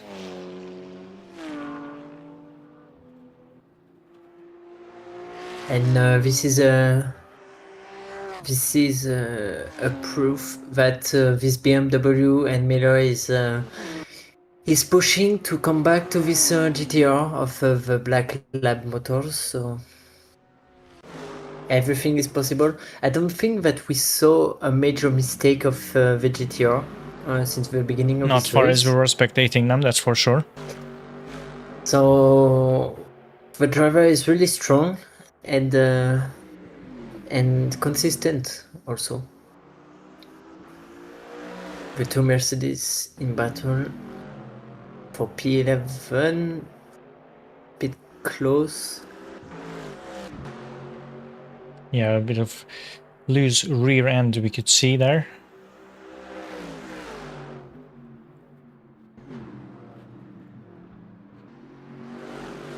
The Almost Motorsport and Unstable team are, first I saw, were constantly just lurking around the 10th position in the GT3 class. Oh, and on the outside. Yes, Yep, very nice more and speed. steady move on the outside. So that's Unstable team to P11.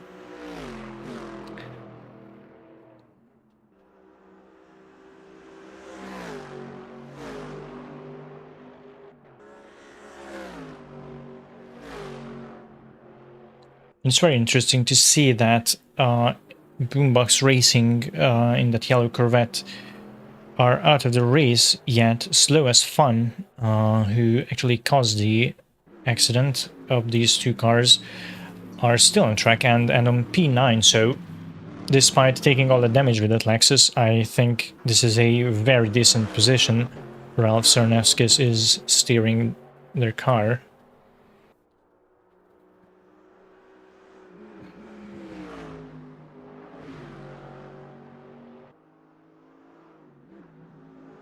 Now coming on the downfall of this Notch Life.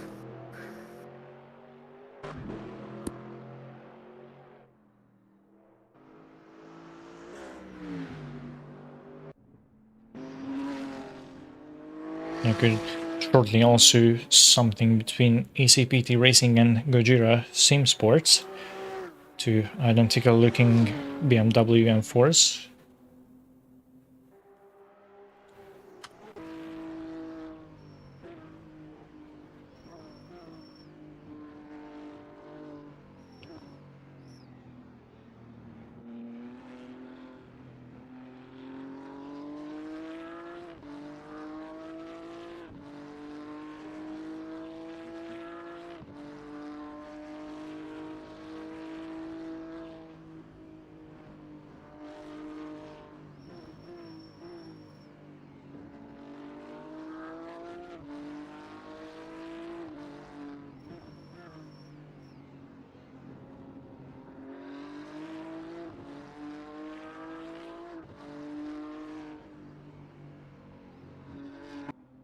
And really close here for this BMW. Maybe on the inside on the next corner, it's going to be tough. A slow technical section for both of the cars. The slowest part of this track.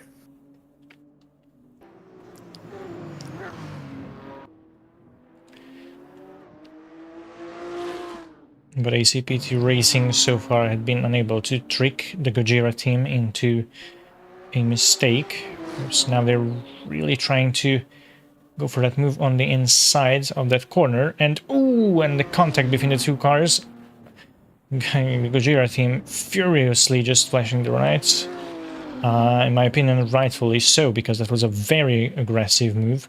It's actually quite lucky for them that they did not end up being put in a wall after that. They can thank the downforce that GT3 car can make, because that was a very high speed contact these two guys just made.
The Gojira team actually got the position back from ECPT Racing, so this is not over, as RR Performance gets yet another penalty.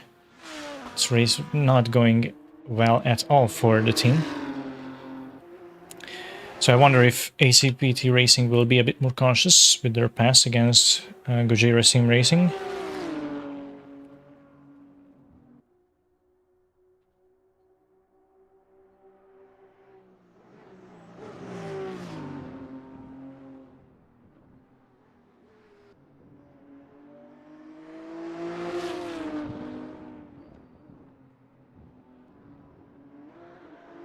So a Belgian driver, Jeremy Galloy, is trying to chase down Diego Catenacci.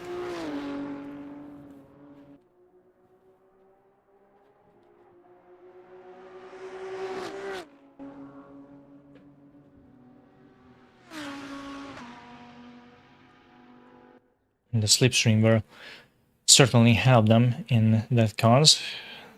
There's no major speed difference between these cars, as we can see between two different makes, especially if, for example, one is a Nissan GTR.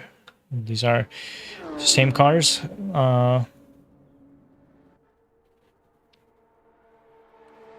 So here, just the laws of physics can absolutely help you if you're close enough to the other guy.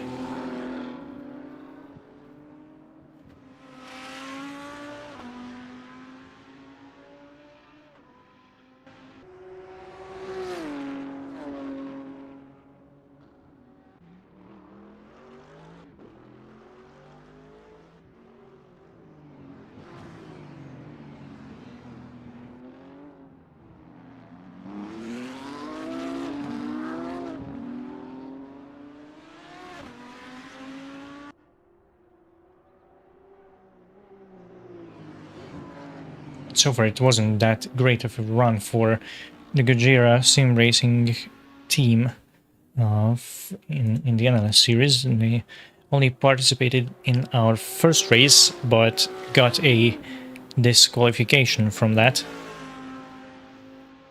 And apparently, they did not let the field go after teleporting back to the pits at start. Something you need to do if you are starting the race from the pits. Quite an unfortunate thing to get a DSQ for. I don't know how much for them, as they were starting the race from 22nd position. Now they are looking at least a race finish, which can help them getting closer towards a qualification for the 24-hour race, if that is their goal.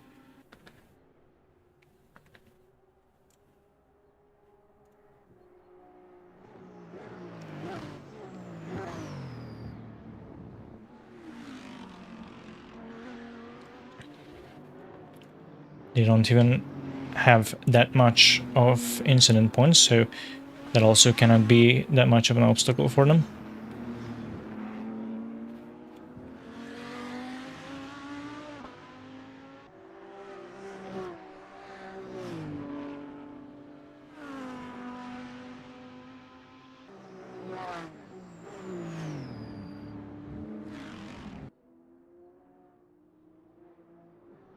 Actually, the most incident points in this race, at least in GT3, is going for SRT Racing GT so far, with 50 incident points so far. So unfortunately, they won't be able to qualify, at least with this race, for the NLS 24 hours. That's Sony Basu behind the wheel for that AMG, currently 32nd in class.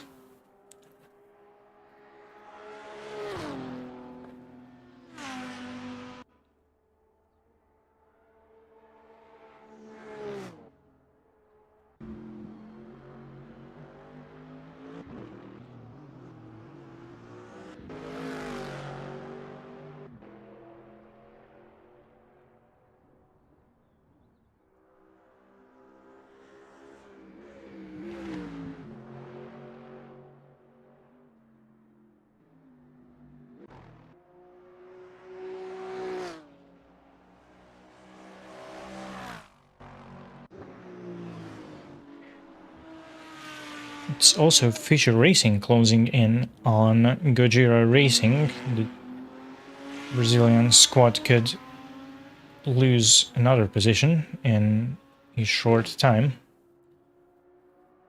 And also, if I saw it correctly, a fight is shaping up finally in the TCR class between Sirens Speed Demons and Mid-Shift Motorsports. And actually not for any insignificant positions. This is for the second place in TCR. Soon to be at least virtually first position, as IRT Athrox Sim Racing is just coming out of the pits.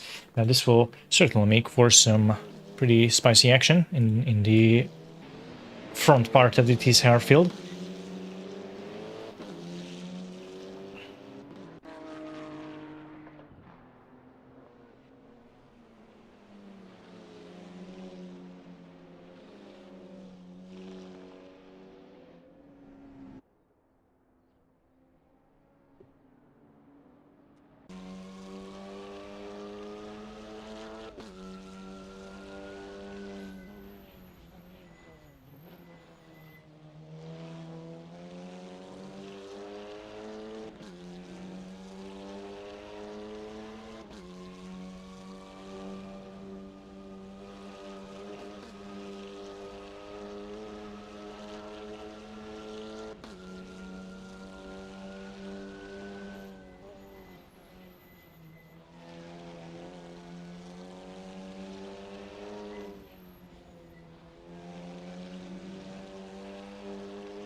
So the driver behind the wheel in the Siren Speed Demons Cupra, James Leapart, is also one pretty strong entry so far in the TCR class in the NLS series. At least already scored a second position in the first run, and he himself already qualified for the 24-hour race. Very solid performances with a P4 in the second race as well, and he's absolutely looking for a podium position now.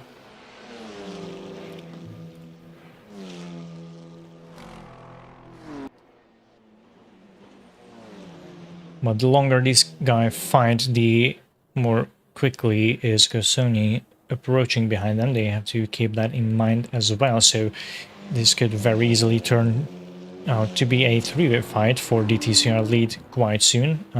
We are approaching the half-time mark of the race.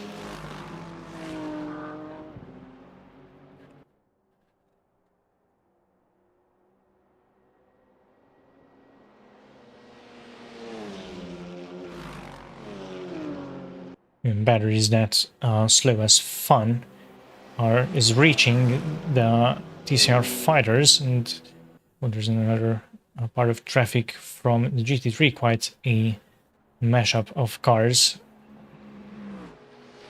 But so far everyone through the slower or faster classes, safe and sound. And yeah, just as we suspected, is now RT Atrox Sim Racing will be attacking the Siren Speed Demons as much as the Demons were attacking Mischief Motorsports for P1. So it's three guys fighting it out for the TCR lead currently. All three of them done their long pits. Actually, everyone in the TCR class have already done their long pits, so we are absolutely seeing a fight for position here.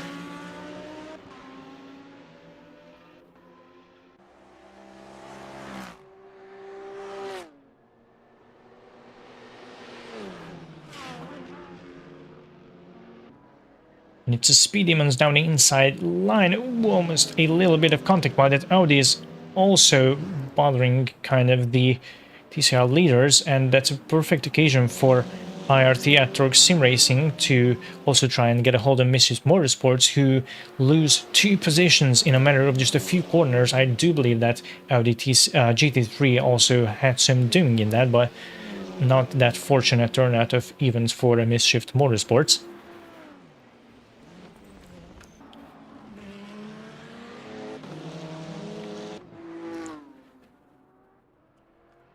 Now Kasuni will go after Leapart to try and get back that first position that belonged to him before he went into the pits.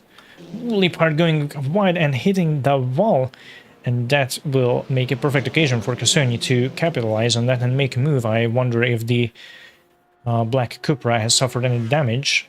Well, even if not, then Mischief Motorsports could get a hold on them because they got a proper exit of that right-hander. Doing a almost a Kevin Astor-esque overtake on the grass, but the Speed Demons are fighting back for that second position.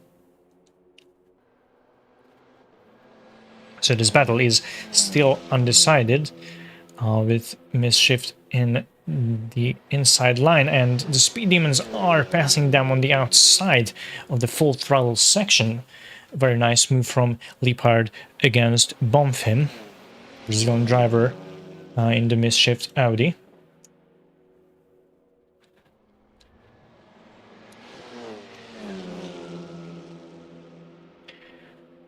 Now it's especially interesting to see an Audi RS3 in the first time in this series, because as far as I can see, it is absolutely capable of putting itself into a podium position. It's a very fair fight against these 3 drivers, very safe and sound, very high skill from all 3 of them.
So the gaps kind of cleared up between the 3 frontrunners of the TCR class.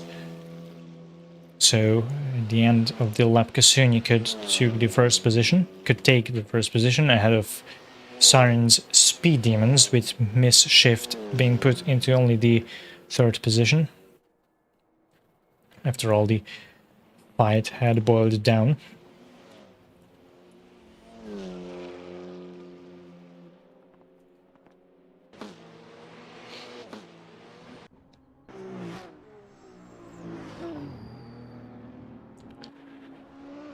And in the meantime, it was Mikumura Sports, just their unnumbered car, as it were, down to 3rd position. I wonder what happened there, just a pit stop or maybe some mistake, but their number 2 squad with Eero Lapila behind the wheel is now on to 2nd position in the race. Just 2 seconds between the 2 cars, so not that huge of a gap between the BMWs with the Finnish guys behind the wheels.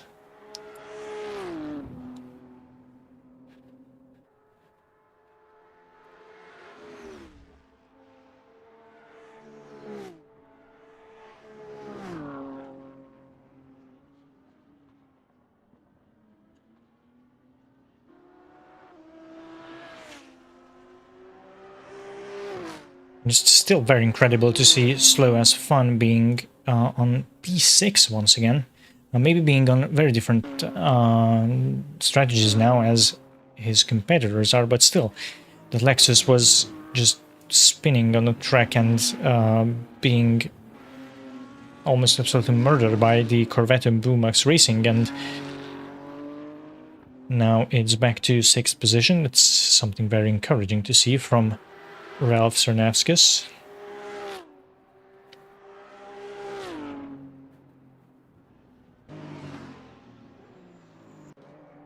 Oh, and Cyber Runners taking a little excursion in the grass with their Porsche 911.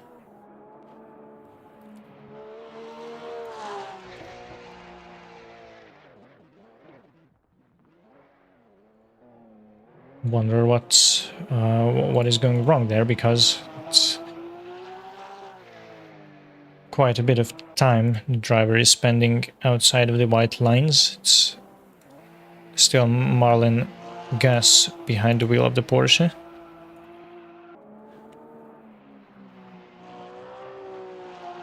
Actually, it will be him all through the race. It's a single driver entry.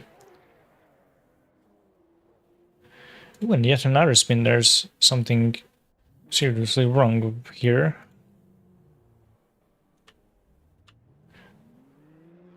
Which will be good news for Honey Badger Racing behind them. Although they are still... Oh no, not that far behind, just a few seconds separating them in the Porsche on 13th position. Oh, there's something severely wrong with that Porsche, that's quite clear now. I guess can barely keep that car between the lines or on the track altogether.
Siren Speed Demons have done a second long stop. Do not be fooled by that. It might not be an intentional long stop in the sense that the full tank for a TCR car can take as much time as a limit for a long stop is. That's 120 seconds.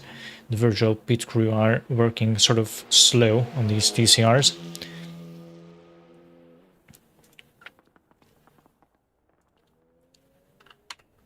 But anyway, that's them needing to overtake now Kagerman Racing HQ for reacquiring the podium position.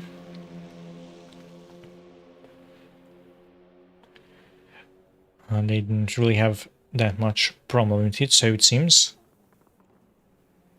There were already quite a big pace difference between two squads throughout the race. Speed Demons were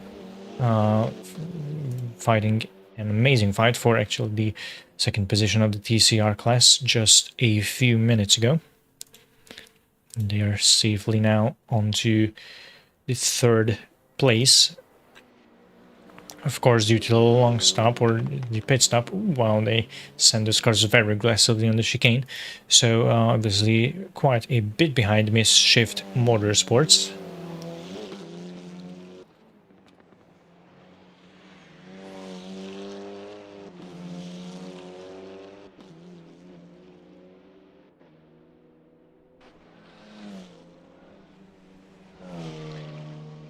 So it's a pretty consistent race for Kagerman Racing HQ so far. We just paired Nealer behind the wheel of the Audi RS3 LMS TCR. Has started P4 and currently still holding on to fourth position. And TCR, relatively clean race so far.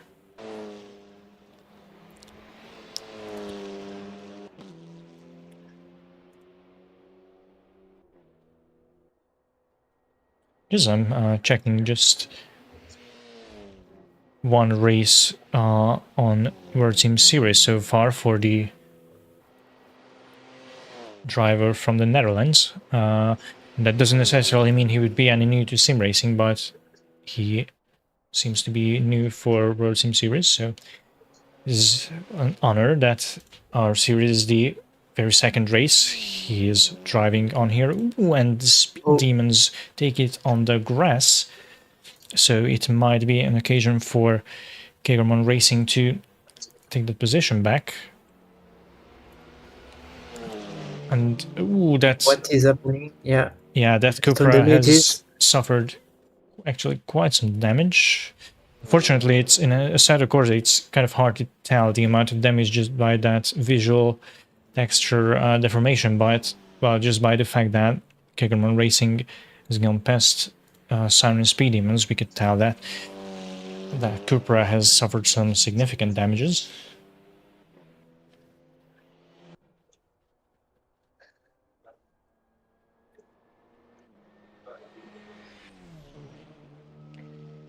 So that's Kagerman Racing HQ up to a podium spot actually in TCR. Let's see if they can keep that.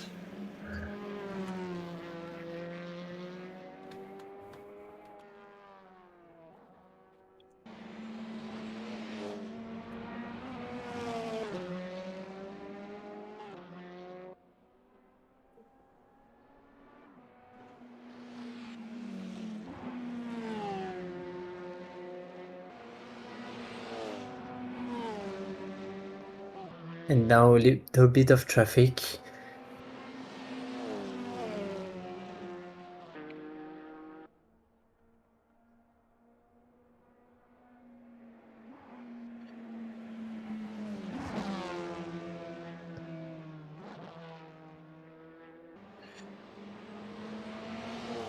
Yeah, Team Ringsting will have to overtake that Audi. It shouldn't be too hard for the Corvette. There's an immense speed difference between the two classes.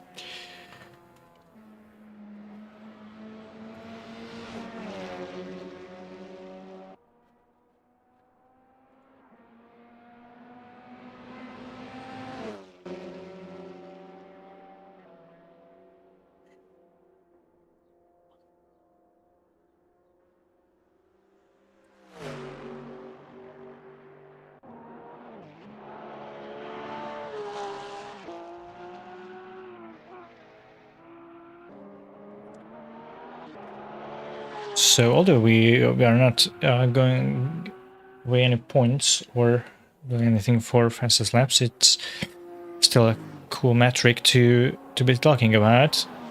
And currently in GT3, it's Muki Motorsports with Tony Miller holding the best lap so far in the GT3 field with an 8:4.86.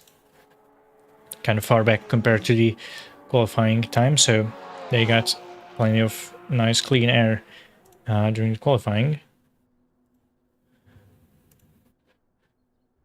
In SP10, it's Paulo Henrique holding the best lap against his only one and only rival Potato Racing, and in TCR, maybe not so surprisingly, it's IRT at Torque Sim Racing, currently the fastest in one lap around the track during the race. With an 850, ooh, Smedesky BMW has hit the wall just before the turn to the GT track. And damages on the front. Yeah, into the pits they go. By the way, I'm just noticing that the track is slowly but surely starting to be a little bit darker and darker by each and every minute. So, the need for headlights is an absolute necessity by now. It's pretty cool that the races usually start in broad daylight but finish in kind of dark evening, which gives an absolute cool vibe to the race ending here at the Nürburgring Nordschleife. It's always very special to see cars fighting on the dark forest, or in the dark forest rather. Just like as Burr Pro and Gojira Racing will be taking a fight for P16. The Brazilian team might have some minor connection issues as the BMW is kind of jumping around, but yeah, on the inside, the Porsche. Yeah, pretty steady and safe overtake by them. Yeah.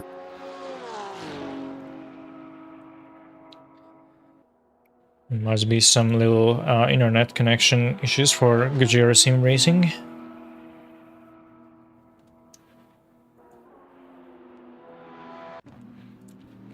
And the international racing team is closing down on Breaking Bad, a fight in the top 10 for the 9th position specifically. Let's see if the Aston will be able to overtake the BMW.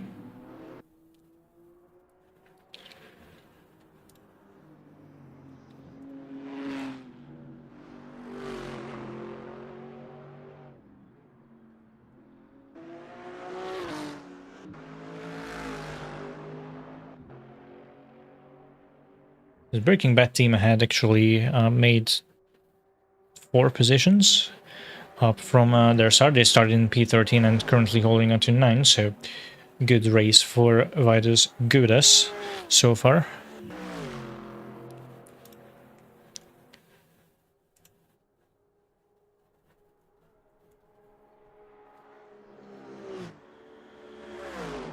And I don't know why, but there are 3 long pit stops for the RR performance. It's not necessarily, but they got penalties in the pits, so stop and go. So they did need to go in the pits plenty of times. I know that. A very, very unfortunate race for that squad so far. Yeah, they were P5, and unfortunately now they are P24.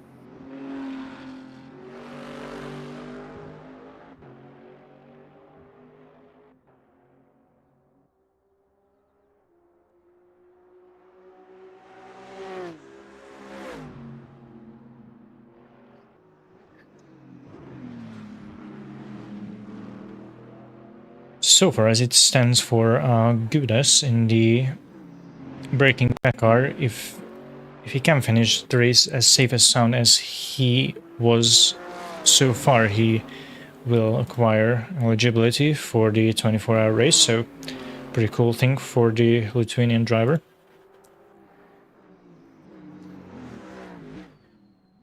As for the IRT driver Innerhofer and the Aston, this is their first race in the series, so we will need to see them at least once more throughout the next rounds if they want to get a shot for the 24 race as well.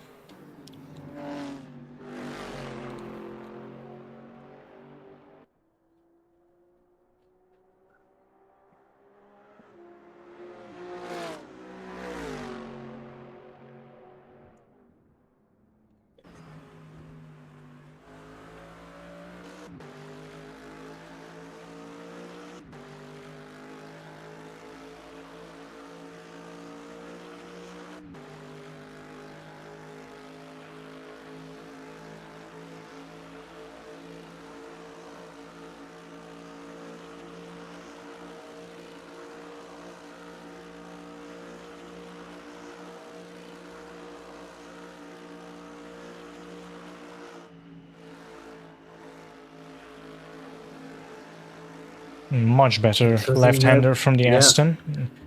The track isn't wide enough to make a move here unless you can poke your head in.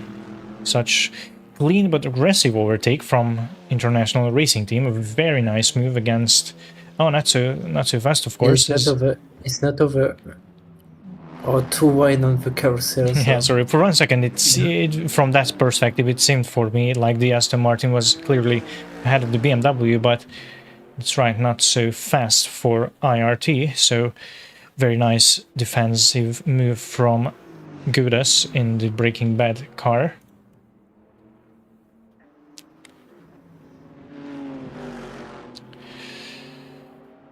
I guess Mr. White told him that we need to cook, and Gudas absolutely cooked with that defense into the carousel, still keeping Innerhofer behind him.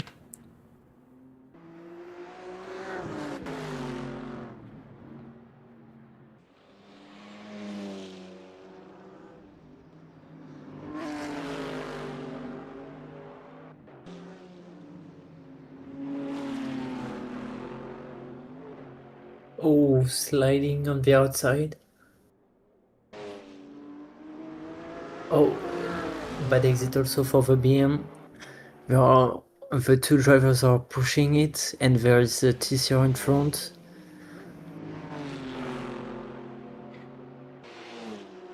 Yeah, that could certainly make the battle a bit more interesting, as we saw earlier, although it is only one TCR now, but the fight for the TCR top 3 was very much influenced by also an Audi, just a GT3, but all cars are safely through that blue flagging. And still Breaking Bad in front. And we got a drive-through for Polo. In which position was this car? It's the number 25. Let me check.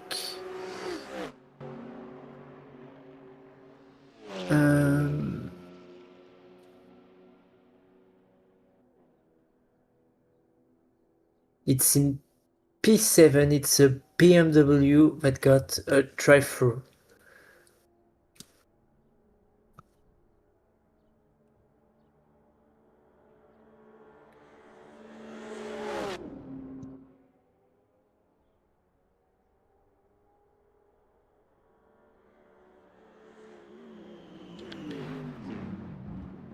So it will, for at least, I mean, at last be the IRT car crossing the finish line ahead of the Breaking Bad BMW. They could get a hold on the 8th position. How are the SP10 class doing? Let's take a look at that. It's still Rospello and Rike leading ahead of Potato Racing with quite a hefty lead. according to Yeah. the World Team Series timing, it's more than a lap between the two cars with Enrique and Gruber behind the wheels. Okay, with the Mercedes GT4, normally it's an easy win for them. They don't need to push just to bring it back home.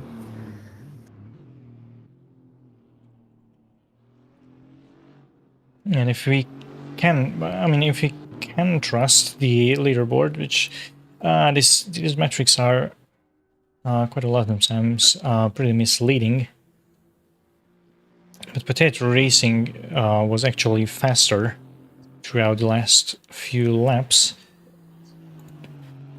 But we'll see if that would be anything enough for getting near Paulo and Enrique. As I said, they are more than a lap ahead of the McLaren squad.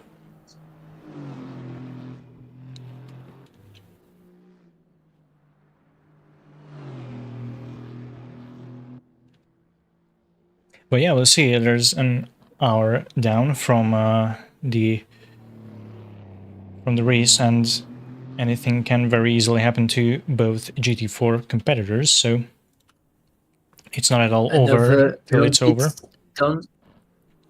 Another long pits done for the Polo Racing.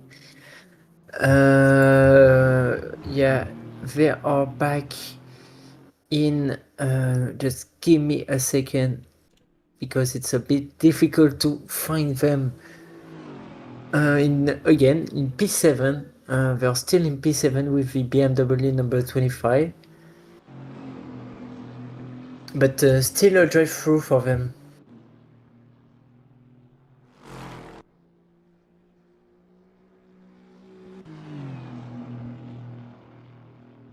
They're P11 currently, if I'm seeing it correctly from the leaderboard.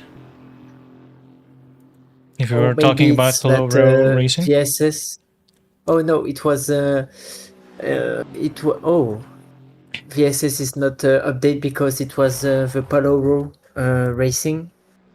Yeah, that timing screen is, Yeah, is a bit behind than what we see live on the leaderboard indeed, so can be misleading.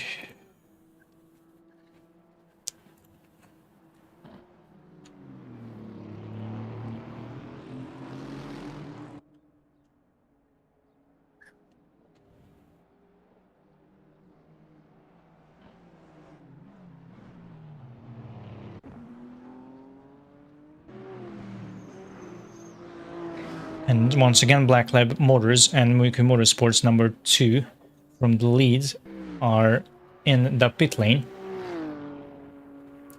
going to the pits together, just as were the last time they needed to go for refueling. Interestingly enough, the Muki Motorsports squad that is in the lead now does not embark on a pit stop. So yep. Little contact here with the wall. nothing major for Palabra Racing, fortunately. Yeah.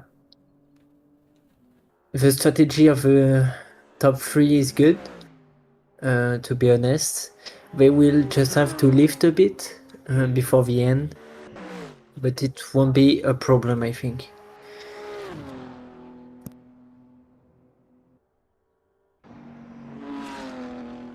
Oh, and just as we cut there, IRT is in the wall.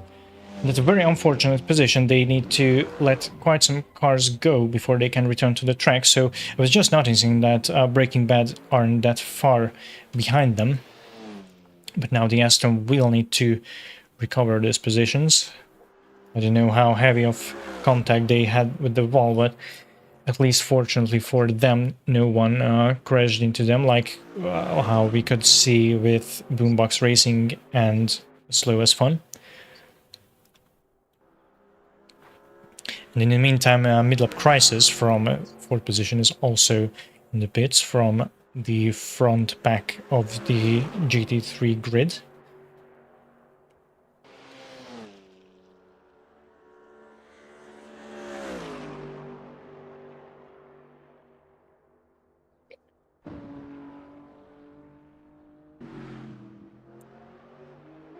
So I actually wonder if the number 2 Miku Motorsports, how close or far will they come out of the pits compared to Black Lab Motors, because last time Black Lab could get an overtake against Miku Motorsports, reacquiring the lead ahead of them and actually keeping the lead ahead of Tony Miller for quite a while. I see that one by one the leaders in GT3 are doing their pit stops. Wouldn't be surprised if... And a drive-through taken for the Cyber Runners Racing. They are currently in P18. Yes, absolutely. So yes, just as I wanted to say, the leaders in GT3 are taking their long stops, at least Black Lab Motors, Shore did, as well as Mukim Motorsports number 2. I wonder if they will need to go on another pit stop and invite him to the race. There's 1 hour, that sounds like just barely the time and the GT3 can make with a full tank of fuel, so we will definitely keep an eye out on that. Maybe with lift, but not sure. Or a big lift need for the GT3.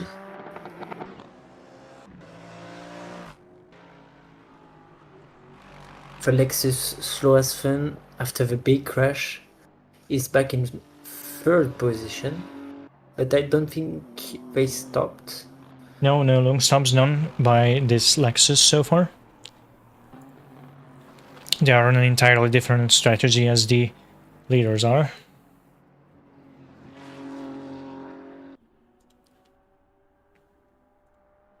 Mid-lap crisis, another long pit. Done.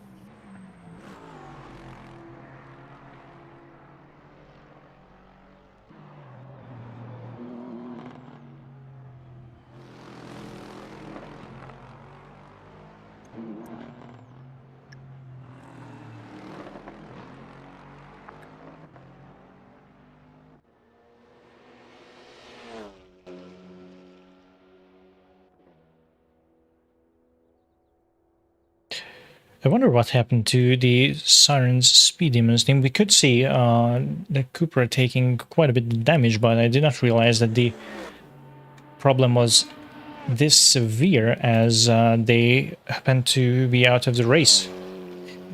Shockingly, they were having a good fight for 2nd position, but seemingly the race had come to an unfortunate end.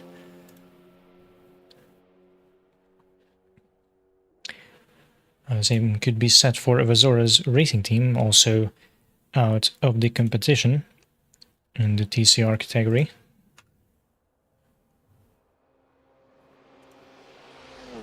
And we are in the last hour of this race. Alzheimer racers did their long pit. Luckily they didn't P8. forget to. Yeah. They are in P8, right behind the IRT car.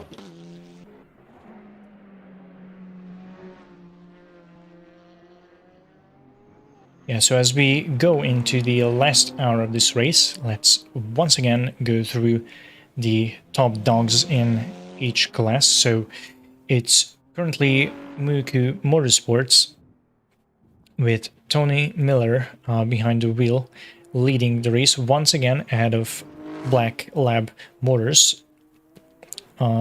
Excuse me for all the confusion I bring here with the 2 Muki Motorsports cars. So to clear up what I said just during the pit stops, it's actually the number 2 squad who had done their long pits. This white and red BMW here that we're currently spectating has yet to do their long pit stops. That's the reason why are they leading with such a huge gap ahead of Black Lab Motors, currently having that Nissan GTR in 2nd position in the GT3 class.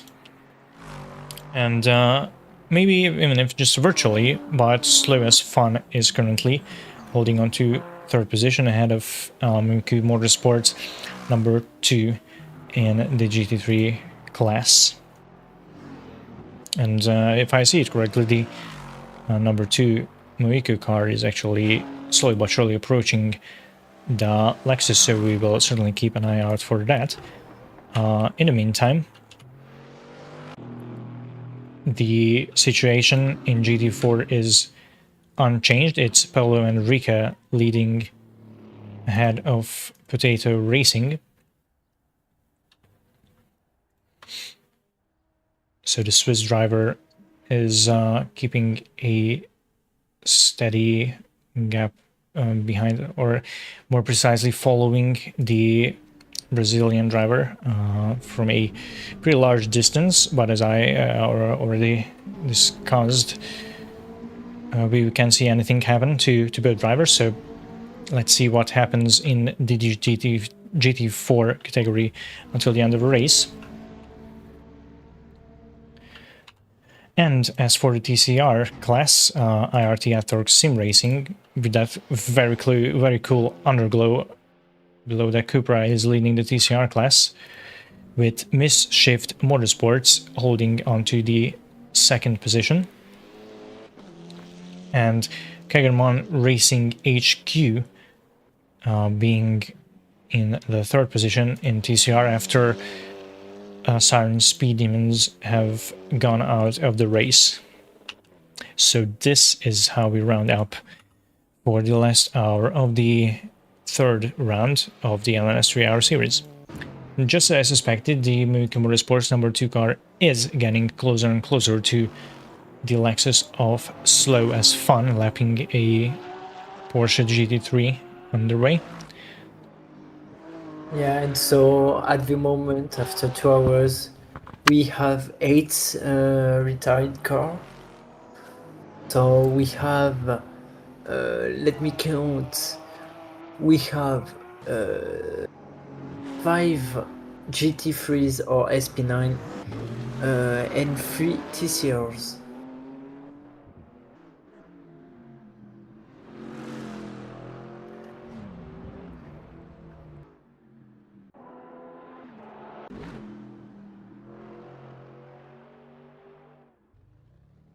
Oh, a BMW Paloro Racing in the barrier. Oh, and again, bit complicated for them.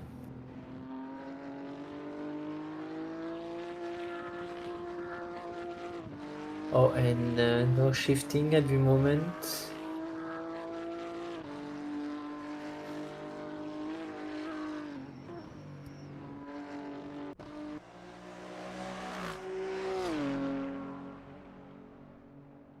And the Muiku Motorsport number 2 is really catching up with Lexus.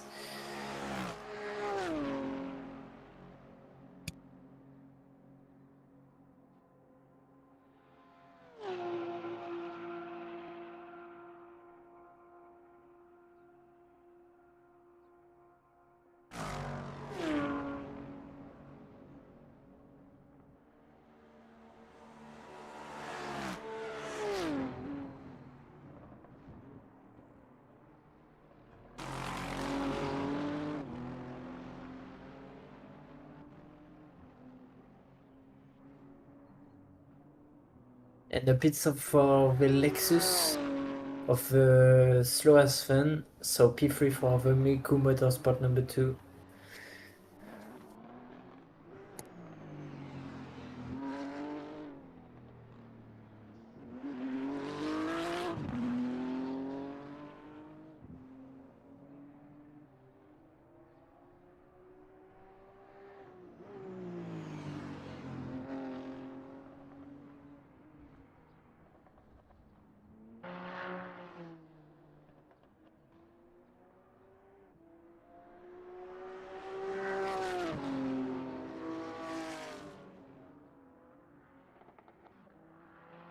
So we have a GT3 car that is in a bad situation because she's 4 laps down now from the leaders. It's the SRT Racing GT with 62 incidents on this race, and they have to serve one drive-through, and they served one before, but it's a complicated race for them with this Mercedes. Yeah, no lap register at the moment, but still racing.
So the slowest one has made their long pit stop. They are pitting out P5 at over 100 seconds, so it's a bit far. But after the crash they had, it's honestly it's good. Yes, and after also going in the pits, Breaking Bad in P7 got closer, actually very close to International Racing Team for 6th position.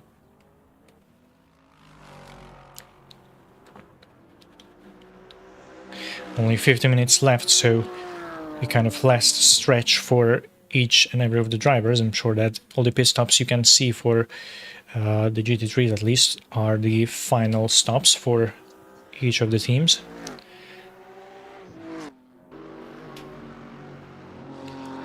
The question now is who has done the best strategy with fuel? Who is not going to do a splash and dash? And when Muiku Motorsport is going to do the long pit stop? Because if they do it now, they don't have to rebox at the end of the race.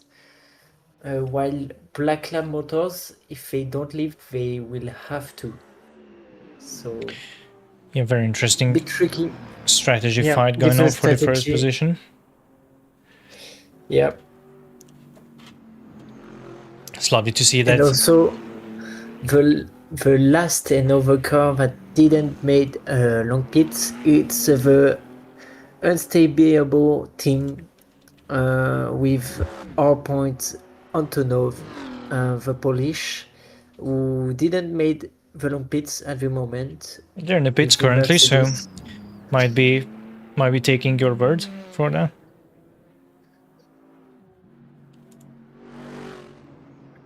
But yeah, in the meantime, what I wanted to add is that, yeah, the unstable long pits done. So you called it.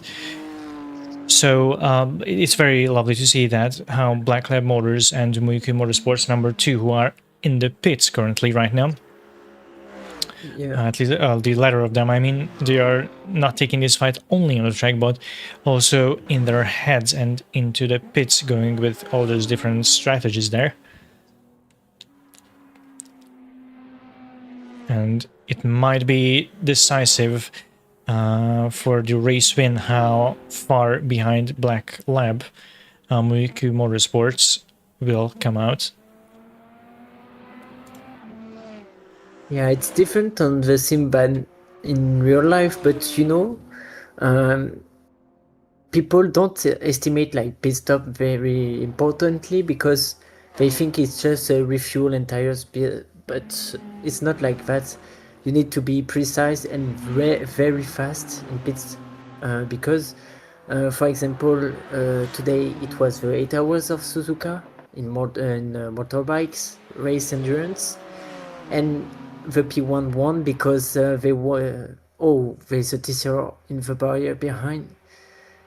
But the P1 won the race because they put 13 seconds less than the P2 in the pits, and at the end there were 8 seconds between them. So, in pits, the pit stops are very important, and if you do mistakes, it's complicated to get back this time on track.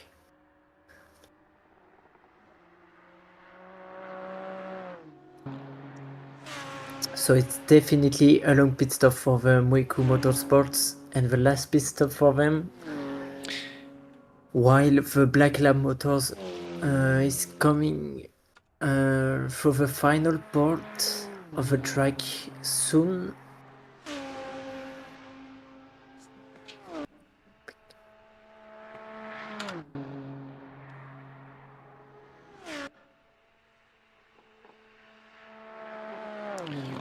So it will be a pretty tight exit if the Muiku Motorsports car will get moving anytime soon. It's going to be close between them. I think the GTR will be in front. Yes, absolutely. That BMW is in the pits for a pretty long not stop. Moving. Yeah.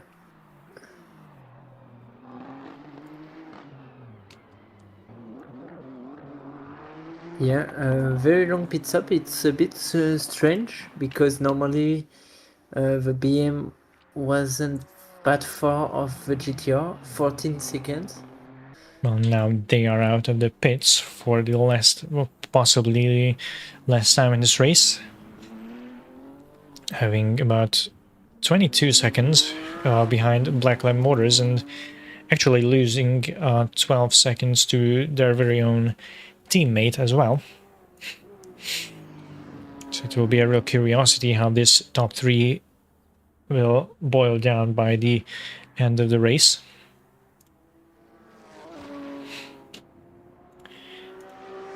It could also be an important addition for any fuel strategies or calculations that the finish of the race, as for the finish of the race, there's no extra lap that needs to be done by the leader. So when the clock is at 0, wherever the leader is, that's the last lap for the leaders. So if the clock runs out just before they cross the finish line, then it's race over for them.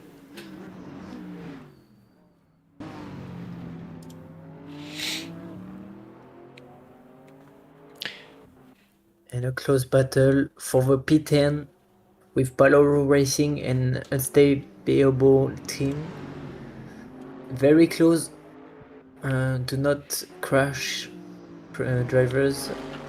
It's important.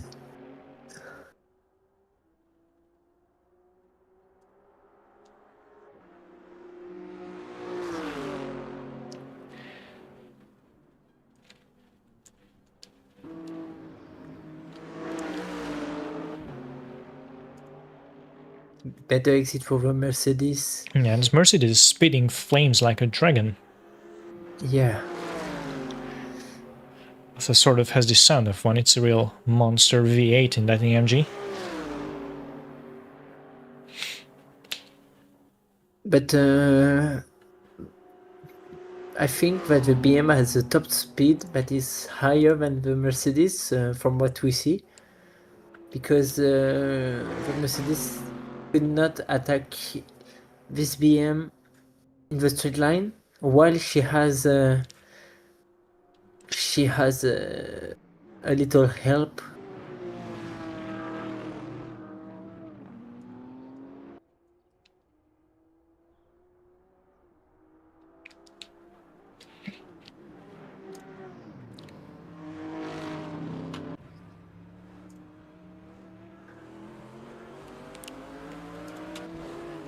Oh, And what a with move a from the better exit Mercedes. from the Yeah, carousel. Damn. That yeah, was a clean overtake against Pelota yeah. Racing for Unstable Oh, team.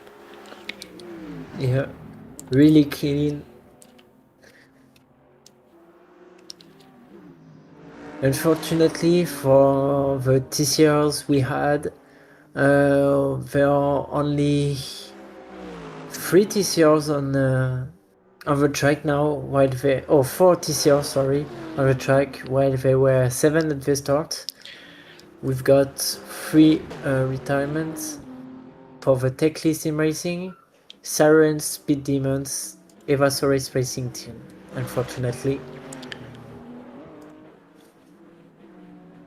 Last time I saw Techly Sim Racing actually got back to the track. I don't know if they still are on it. We can check very easily. Yeah, they are currently sitting in the pits with a maybe they very made this, shattered but windscreen. they are not. Oh yeah, they are not now the DNF, but they didn't drive since a bit of time. Yeah, since 2 laps they are not driving. Oh, okay, that explains it.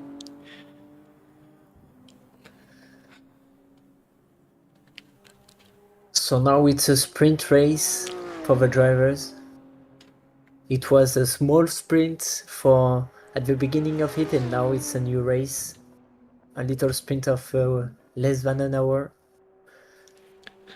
Oh, and the BMW get back in front of this Mercedes. Battle is on.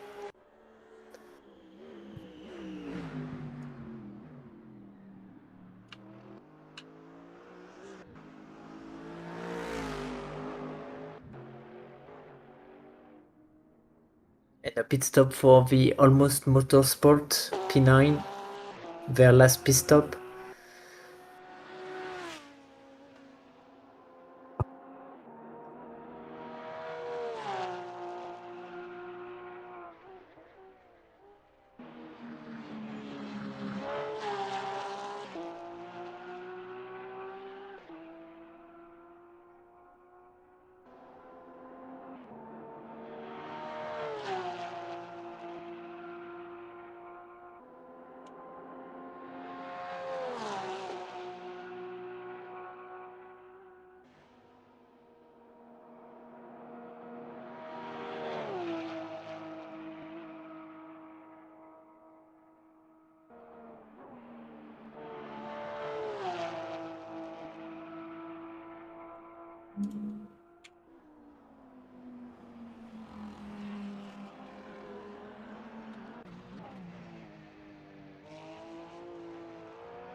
Well, so as it's 37 minutes down from the race, I say why don't we just hop on board for some of our drivers, see how they steer their cars through the Nordschleife for a last time before the final stretch of the race.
We are back with this Black Lab Motors in P1, 5 seconds ahead of the Miyuku Motorsport number 2.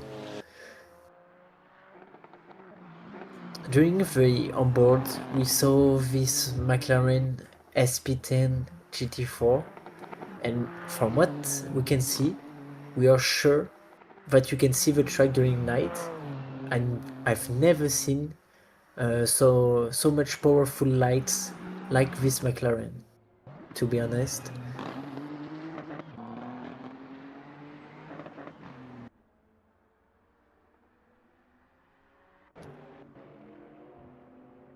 And the battle is still on between Almost Motorsport and Paloro Racing for P10. Yeah, these guys are not at all giving up for that top 10 position. In the, and the a little contact. mistake for Palabra Motorsports, which ended Yeah, up in Almost Motorsports taking them out. Yeah, it's a contact between the two cars. Yeah, the BMW kind of lost the rear end of the car in the exit of the corner, but the Mercedes just helped them have an even more severe spin. So I wonder if that will be investigated after race or not. Yeah, maybe a penalty for them.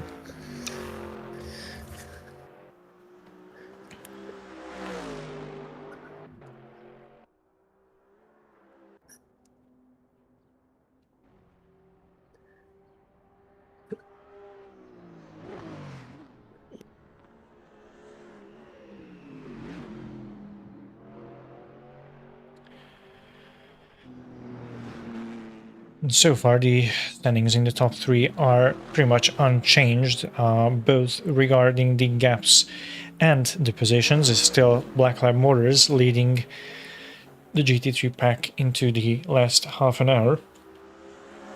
The race followed by Miyuki Motorsports number 2 and the Miyuki Motorsports team. And we've got sad news from the motorsport world. Mark van der Straten, the CEO of Mark VDS, a major sponsor in the world of motorsport, has passed away today, 1 hour ago. Oh, may he rest in peace. Yeah. And so yeah, a big loss for the motorsport world.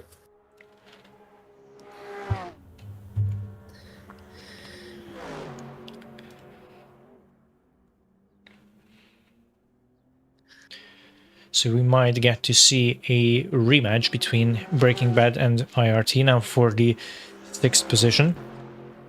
This Aston and the Black Beamer were having a pretty nice fight already a couple 10 minutes ago. And we might see a round 2 of that quite soon.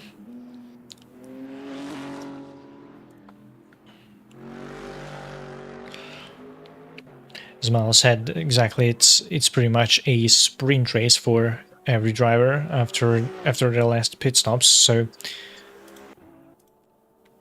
if there is a time to push, it's absolutely this one.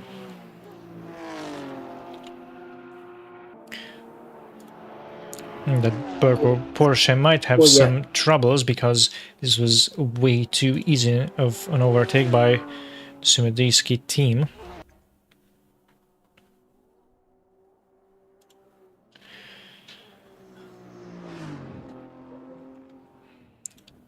So the Serbian driver still not giving up the fight, even after the troubles and penalties he got through in the race. It's pretty cool to see.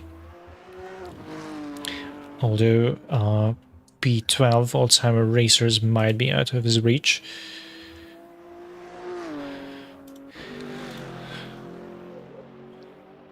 And little labbed traffic could help IRT to get closer to Breaking Bad, with the gap now less than 2 seconds between the two cars. Coming back. and 30 minutes left, so maybe a battle before the end.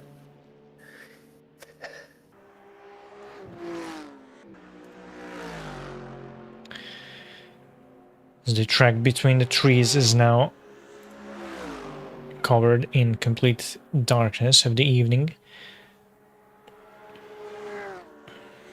It's very awesome to see when in real life with the kind of limitations with real life cameras, it's maybe even cooler to see when you can only see just two pairs of headlights fastly approaching, especially in this deep forest but full travel part of the track. It's always very special during the actual 24-hour race.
What a beautiful sound, this Aston Martin. Oh, absolutely. Yeah, and catching up 1 second of this BMW. And for P1, the gap is stable also. 5 seconds, a bit more. Also between P2 and 3, the gap between the cars remained quite the same for pretty much as long as they have came out of their last pit stops. Yeah, that's a bit strange. I don't know if it's normal, but I think that Miku Motorsport, the principal, has no pace, like not no pace, but less pace on this last stint. Maybe they have more fuel and they didn't adapt it, but it's a bit strange, yes. Yeah, it's indeed interesting to see them seemingly not being able to get anything better than their position, looking at that they were front runners for a considerable part of the race. And Slow as Fun is again on the pits. It's not. It wasn't an obliged pit, and not on the strategy. So it's not. It wasn't a planned pit. So And maybe a crash. IRT setting up an overtake Oh, and yeah. sending that BMW wide very nicely into the Oh, hairpin on but the GP track, but not here as it's complicated fast. for the wide. Oh, on the arm. Oh, wow, wow, wow. Very What an skillful battle. overtake. Yeah. To be honest, too wide here, it's really complicated and a risky move, to be honest. But Very well executed by both drivers. So that's IRT up to the 5th position ahead of Breaking Bad.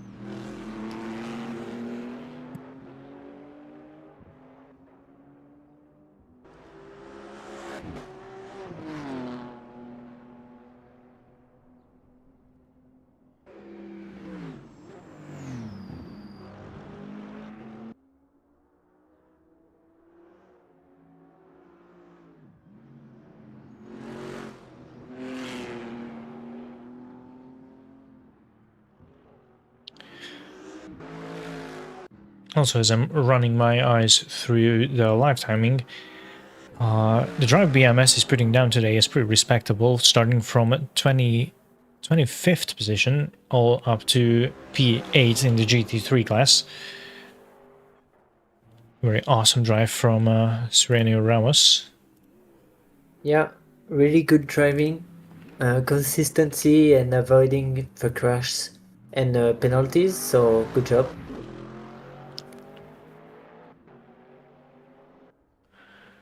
And also with this race, we might be looking at another qualified driver for the 24-hour race. Only 8 incident points for the Brazilian driver so far, which is not at all bad for this 3-hour race.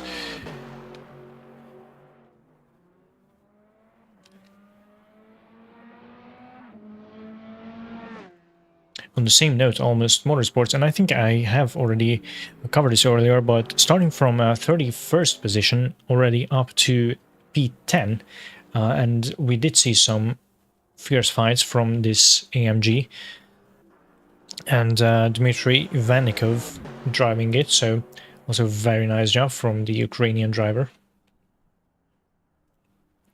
With some peak pace and consistency from both of them.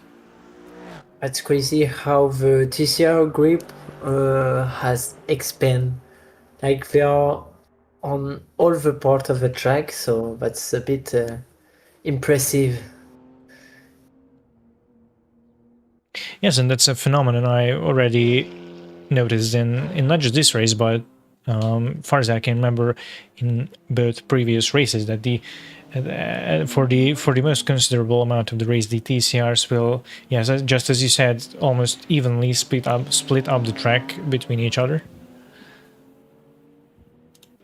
Also, Technically Sim Racing is back to the track after that extremely long pit stop of theirs. And we are in the 20 last minutes of this race.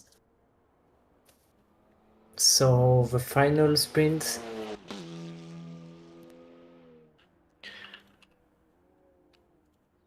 also situation is as it was unchanged on the GT4 category. So it's still Paolo Enrique driving in the front, more than a lap ahead of Potato Racing.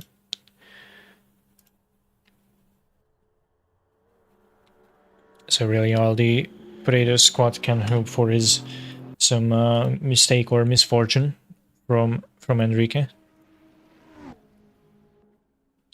Look at these flashlights. It's crazy.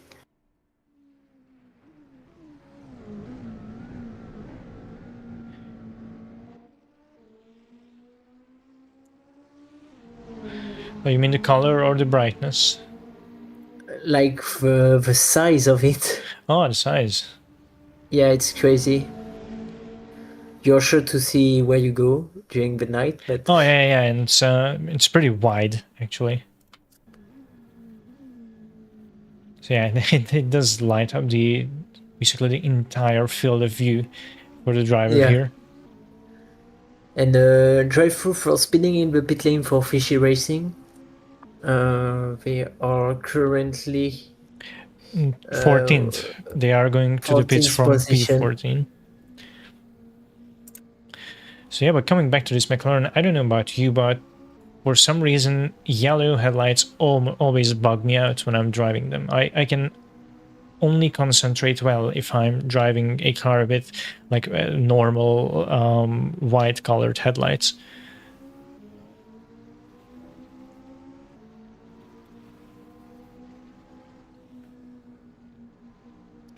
Maybe that you get too used to something. It's really odd thing, but I have a pinch of extra respect for Potato Racing for that.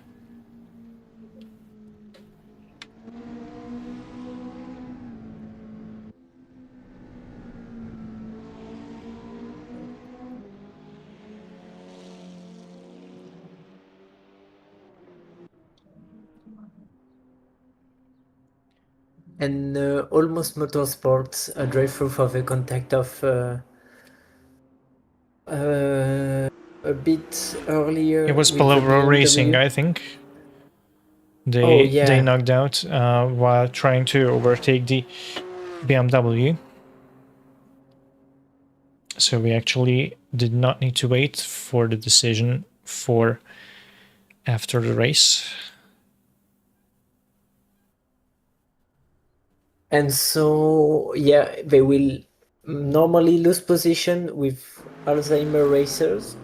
Yeah, the Alzheimer team only being 12 seconds behind them. That's a certain overtake. So that will be them up to 10th position.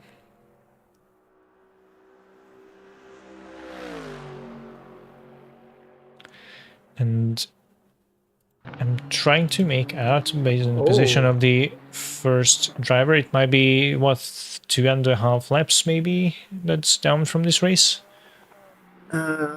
Yeah, maybe 2 or 3 laps. I would say 3 laps at the moment.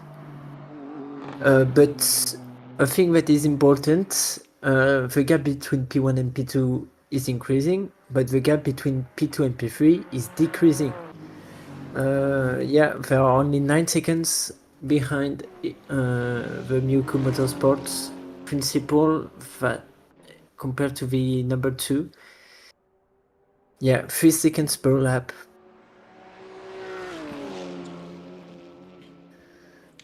So they need to be careful. It might go on the last lap if they continue like this. Yeah, if the trend continues, the Miyuki Motorsports team currently in 3rd position will just reach their number 2 squad.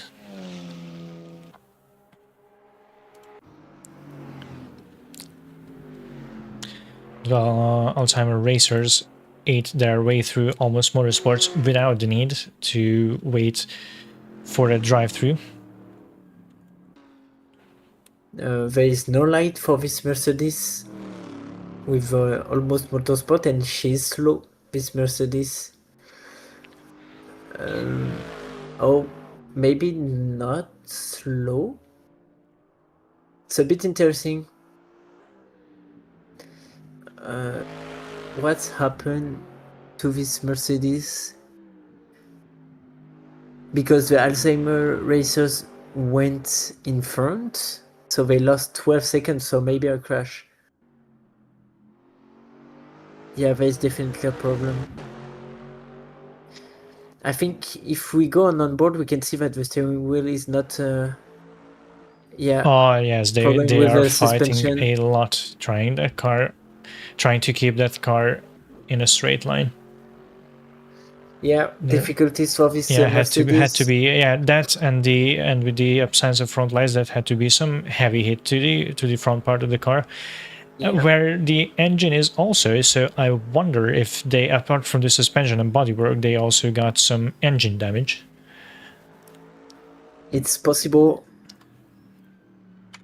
That's a shame because they started 31 and they did. Yeah, we were just discussing that a few minutes ago, that they Yeah, basically made 21 positions up, and they will still yeah, finish the race much farther than that, but a shame for them to miss out on the yeah. top They 10 did the finish. most difficult.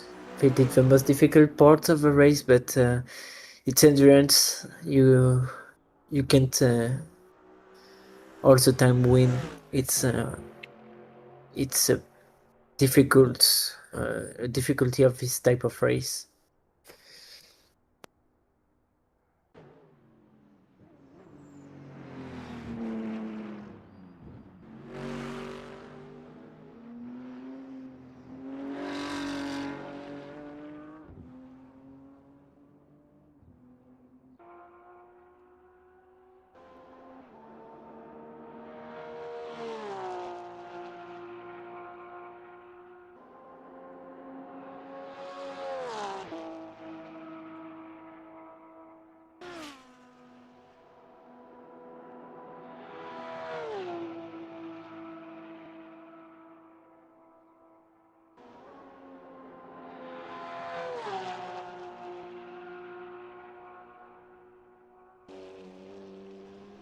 if the Miyoko Motorsport principal don't catch up anymore, it's going to be complicated to get the P2, unfortunately.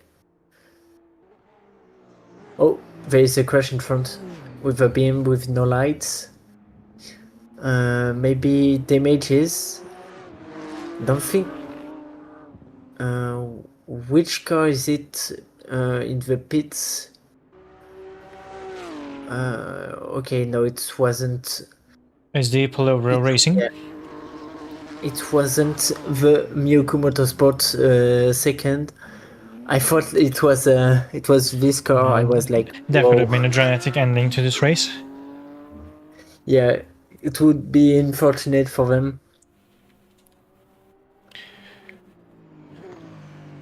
Yeah, basically the same pace, so it's going to be complicated.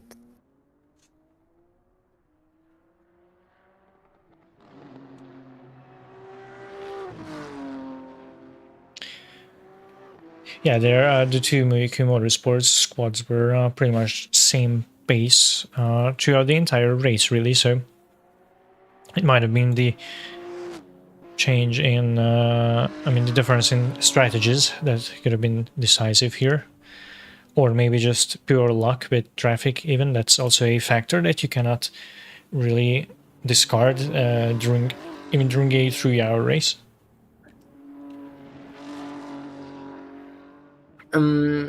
Is it possible to switch camera with the Oni Badger car racing on P17? Just to check and to put her on the screen, because some guys ask them on the stream, and I think it's important to show everyone.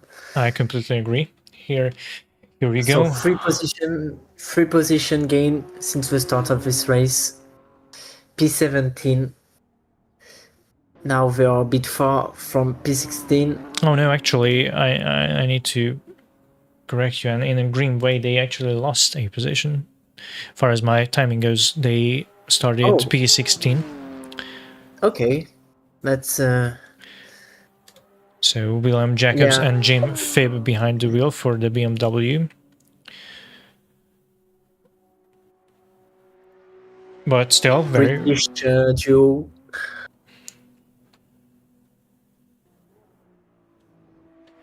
Very, very consistent race from the British squad. So if they finish the race like this, both of them will get their first eligible qualification race for the NLS 24 hours. They are going with their pace, not pushing too much and sending it in the wall. Just safe and fast. Yeah, actually, they only have 8 incident points, which are not at all bad. Only 8 incident points in Ferraris on the Nordschleife. I promise it's good. To be honest, it's really good. Oh, sick moves. Yeah. No, let's just say that was on purpose. Let's just write it down as a little showboating for the cameras. It's the pressure of the cameras. Exactly. I mean, caught it nicely, so you can actually blame the man. Little drift.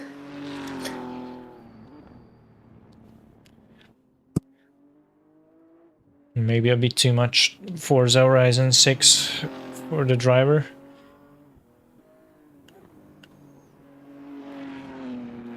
To be honest, I wouldn't risk to do some drift on the Nordschleife at every corners, but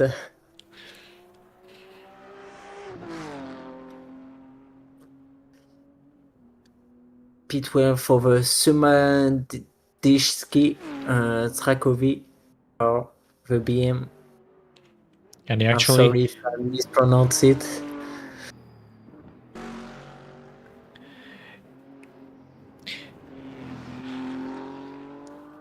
Yes, and with the troubles of Almost Motorsports, that they have about 1.5 laps down from the race. Oh, there I see a yellow, some troubles for P13. That was Palibro Racing, still running without headlights. I don't know if... No, they didn't forget to turn it on because the rear tail lights are on. Interesting, because they did go in the pit, so if they had any damages, they could have absolutely repaired that.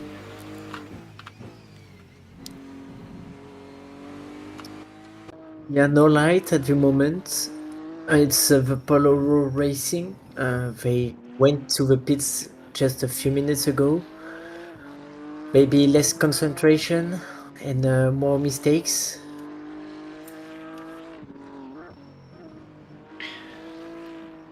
I'm going to check that.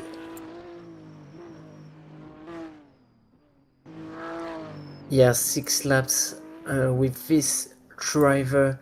It's Palusinski, the Polish driver, with no lights, so maybe front damages. Yeah, but driving-wise on the onboard, the car seemed to be fine to drive. Interesting case, whatever the reason it is.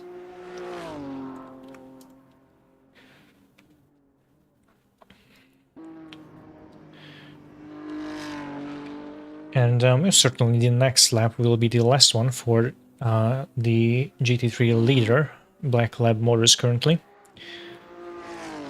Yeah, the final lap of this race.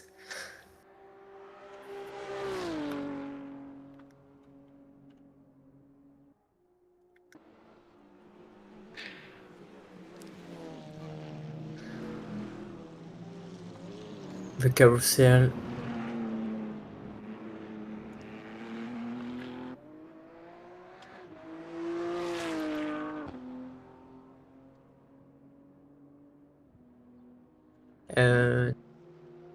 Careful because P2 is coming on P1. The gap is decreasing since last lap. Yes, maybe a problem for P1 with the Black Lab Motors because they lost 2 seconds in one sector and no headlights, so maybe a crash. Oh yeah, definitely a headlights, but 2 seconds lost in the final Yep, sector. so the leaders of GT3 in the same picture, just one lap before the end of the race. Yeah, that's interesting.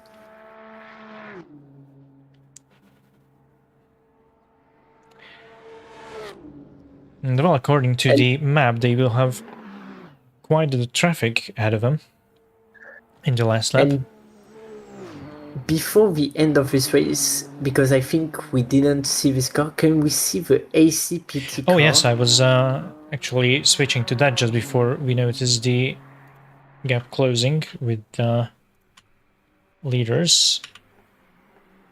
But here it is.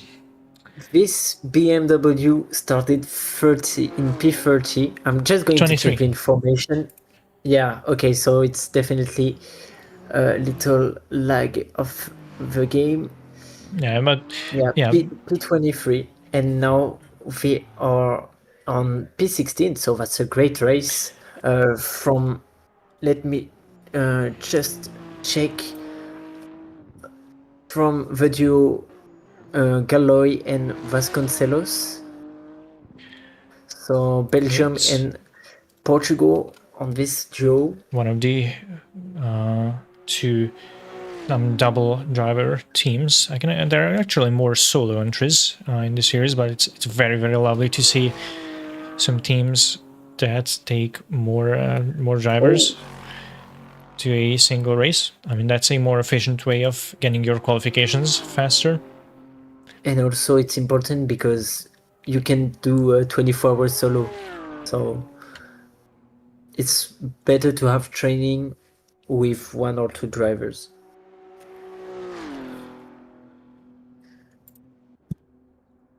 Oh, so yes, Almost Motorsports did go in the pits. So that's P11 for the Smedisky team. Yeah. Maybe again damages, still damages for the car of almost motorsport. Oh, and we got a disqualification. For which car? I saw him for SRT Racing. SRT Racing, yeah. This Mercedes with 63 incident points.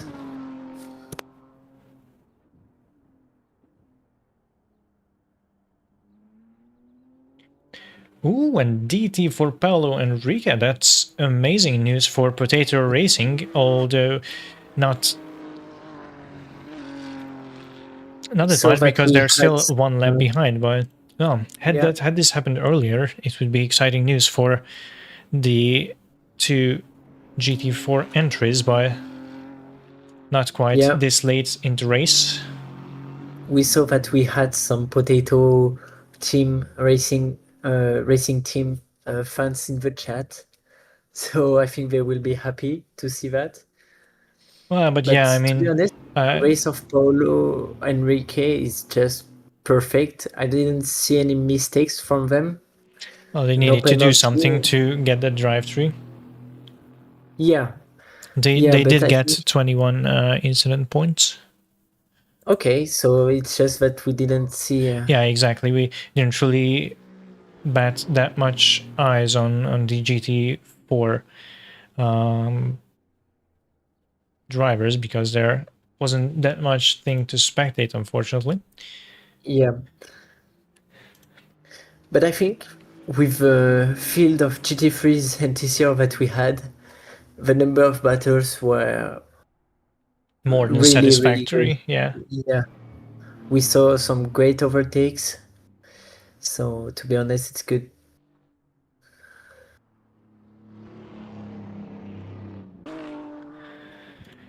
So the gap has restabilized between the Muki Motorsports number 2 team and Black Lab Motors.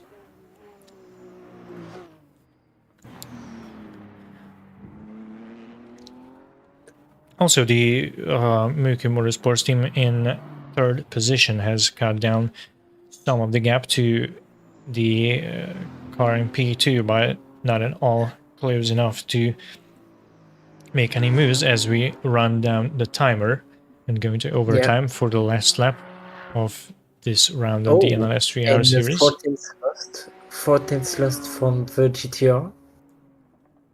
But with straight lines, it's going to be complicated for the BM.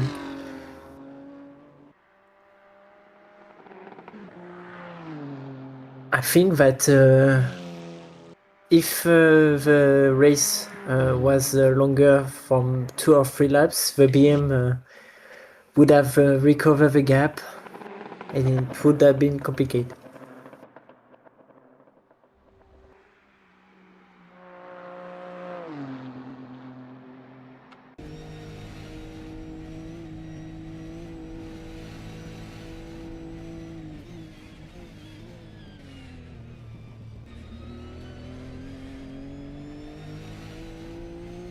So it's now only the carousel and the last stretch of the Nordschleife down for Black Lab Yeah. Motors.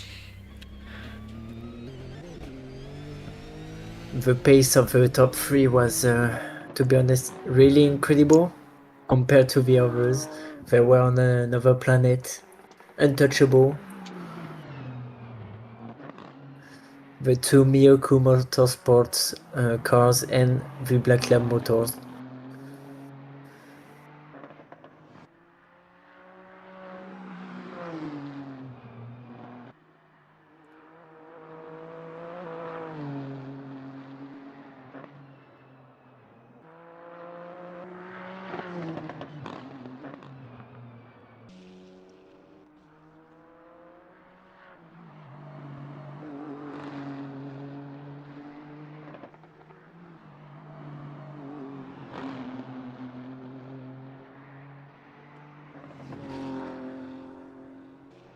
And seemingly Black Lab was actually kind of lucky with the traffic, or more precisely the lack of traffic.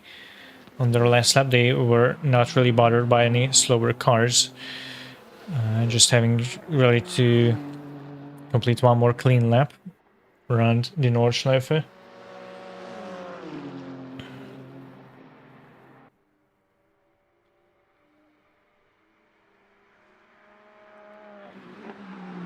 So even though the Muiku Motorsports number 2 squad had them in their crosshairs for this last part of the race, they still couldn't get quite as close to be able to make any moves, as there are only a couple right-handers, a long straight, and the last final corners of the track for Black Lab Motors to go. Yeah, final time on the Nordschleife. Still one last sport, and careful because with less concentration, this part can be a little bit tricky. You can easily miss the breaking point if you're not really aware. But normally, at the end of 3 hours, with a guy 2 seconds behind you, you are really aware, to be honest. But anything can happen.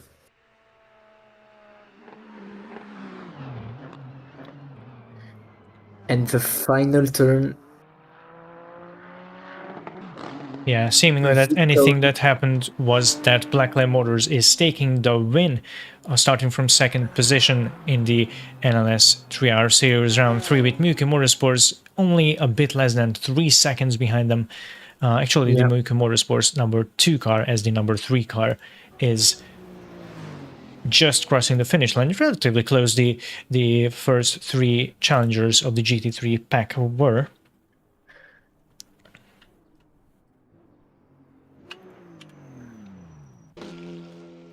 So I'm trying to... And the leader in TCR.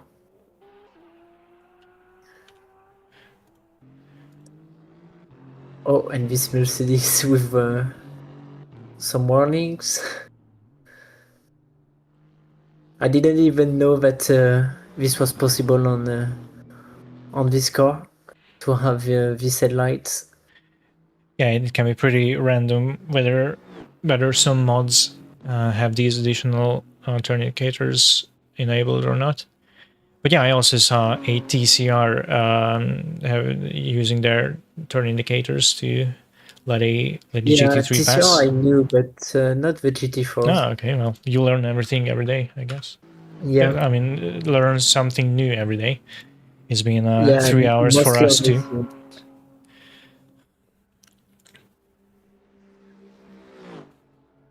So good job to all these teams for this race, and for the show they did.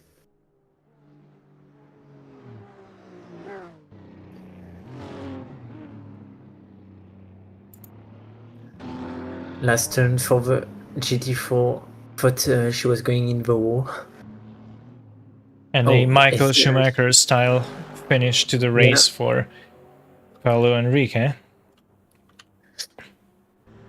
And now the TCRs, Adam Cassoni and other custom racing, potato racing with the McLaren.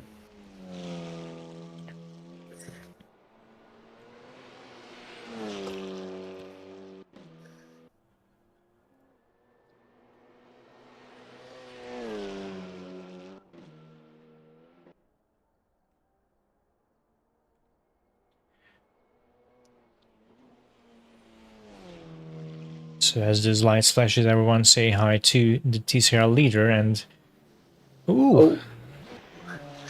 Bit of off track.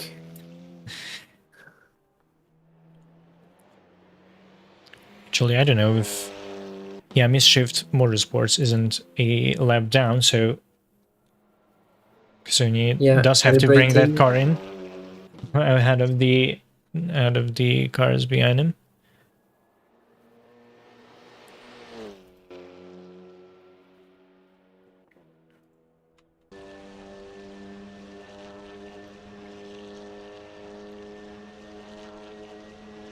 And flashing to celebrate this victory again. 3 victory in 3 rounds. Absolute menace in the TCR class indeed. Yeah, as on the last series. Yeah, I think he won everything on the last championship with TCRs.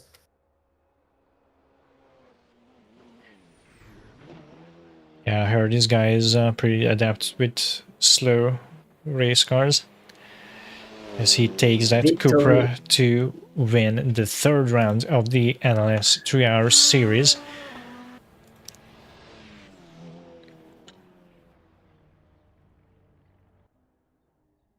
So we still have a dozen of cars to just pour back slowly to the finish line.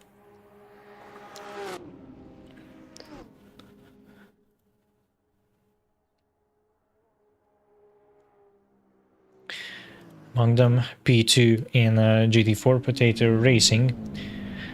Pretty consistent race from them. Even if they weren't really that close of a competition with the other GT4 entry, still completed the race safe and sound, fair and square.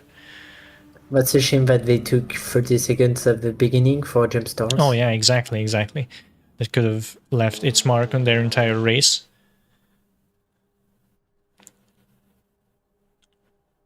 And a penalty also for Look at that front fishy wheel drive racing. donuts. Oh, Rare yeah. sight.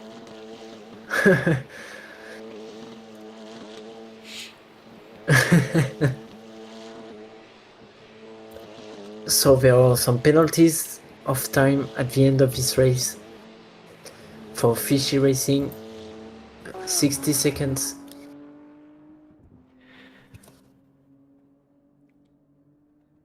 Yeah, exactly. We will go through, of course, the final standings just as everyone across the finish line.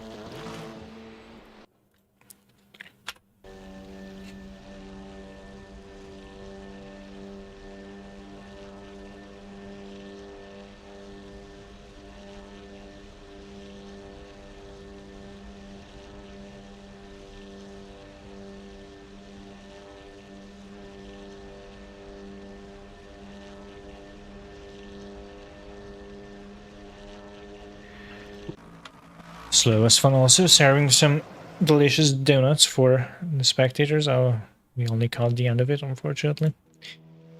Bad timing there, but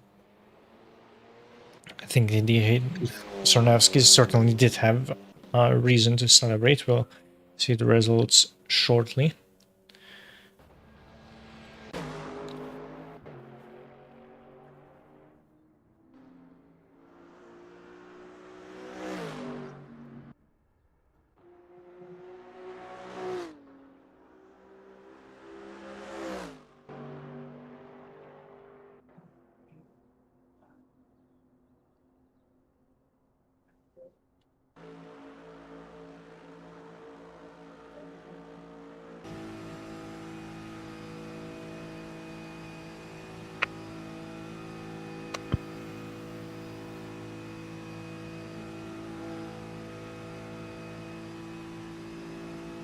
And I just saw the map tackle sim racing taking a spin.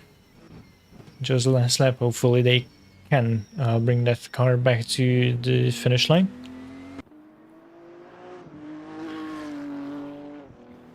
As Honey Badger Racing and BMS also crossing the line, meaning the end of the race.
Oh, I think there is a crash here. Crash Yeah, at test turn. we seem Racing having a bit of trouble bringing that Audi back into the finish line, but they will make it safe and sound, I guess. Yeah. Yes, they absolutely are.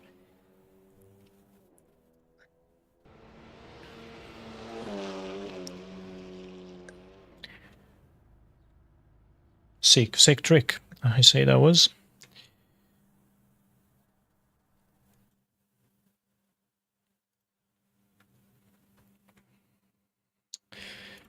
So, just 1 second before we can get to the results, as folks are leaving the race servers.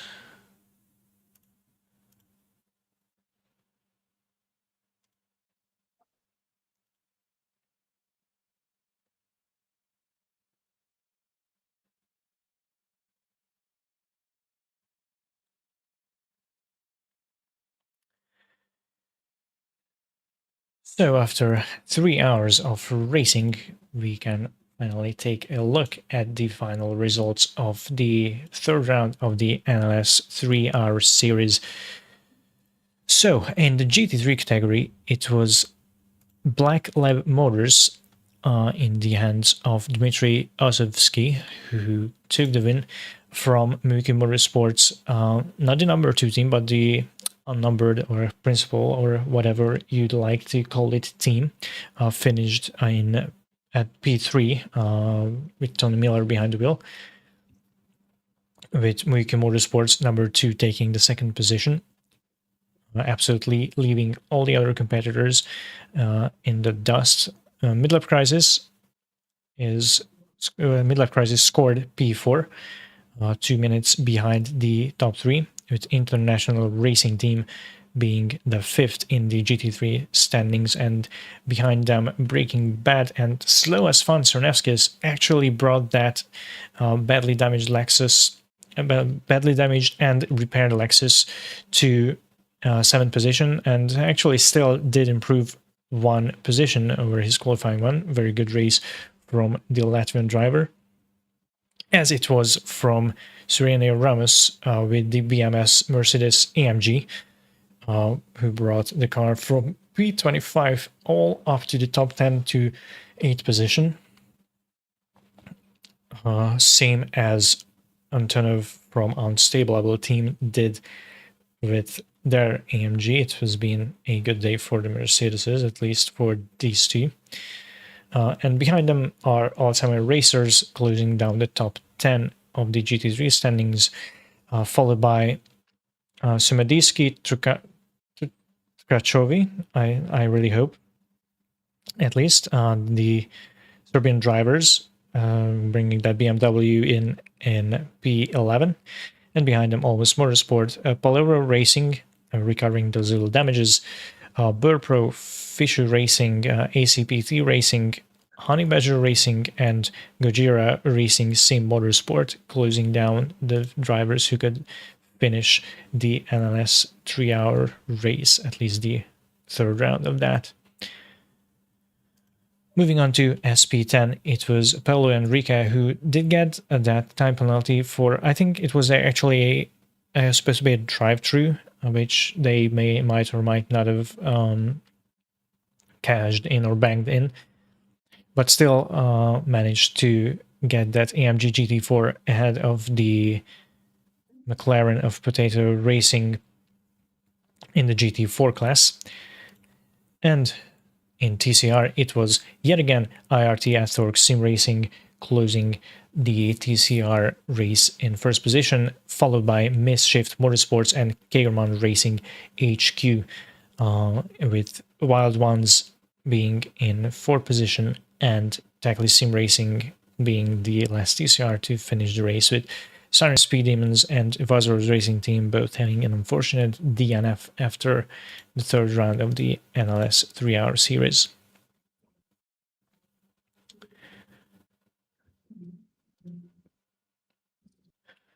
So, looking at what comes next, the fourth round of this series, actually we're approaching halftime there, time really flies when you're in good company, they say. So, as always, 2 weeks later, 19th of July, 18 o'clock, so 6 p.m. CEST, we will have the next round of the NLS 3-hour series. And if you're curious about our other championships, we have all sorts of competition for you. We have 3 entries of the NLS Sprint Series, which are essentially quite the same as these 3-hour series are, just 1.5 hour races instead of 3 hours, every 3 Monday, Tuesday, and Wednesday, with all different car pairings. And we also have the Duet Racing Series, which are 6-hour races, more on the endurance side of racing. One race every month, next one being in Misano on the 25th of July. So if you have any mood after what you saw to join the competition, feel absolutely free to. Still plenty of time to even qualify yourself for the NLS 24 hours race we will held on the 12th and 13th of September. But also, if you're just looking for some fun with the drivers you saw here on the track, feel absolutely free to join any of our events. You guys are more than welcome to, because the races we are seeing in these NLS series are just truly mesmerizing. We are seeing so much action. I have a hard time keeping my eye all on the stuff that's happening on track. So last, congratulations for everyone finishing this race, for all the winners, for all the people who could survive these 3 hours on the Nordschleife, and of course, thank you for everyone tuning into the stream as well. We will, of course, be here 2 weeks later for the next round of the NLS 3-hour series. So guys, as I said, as Thomas said, congrats to all the drivers. Thank you for having followed this stream. And next stream will be in 2 weeks. Unfortunately, it won't be me who will be broadcasting, but I think it will be again a fantastic race as today, and we will be prepared for the NLS 24 hours. Thanks for having followed this race, and see you soon, guys. Yes, that's exactly right. See you next time, guys.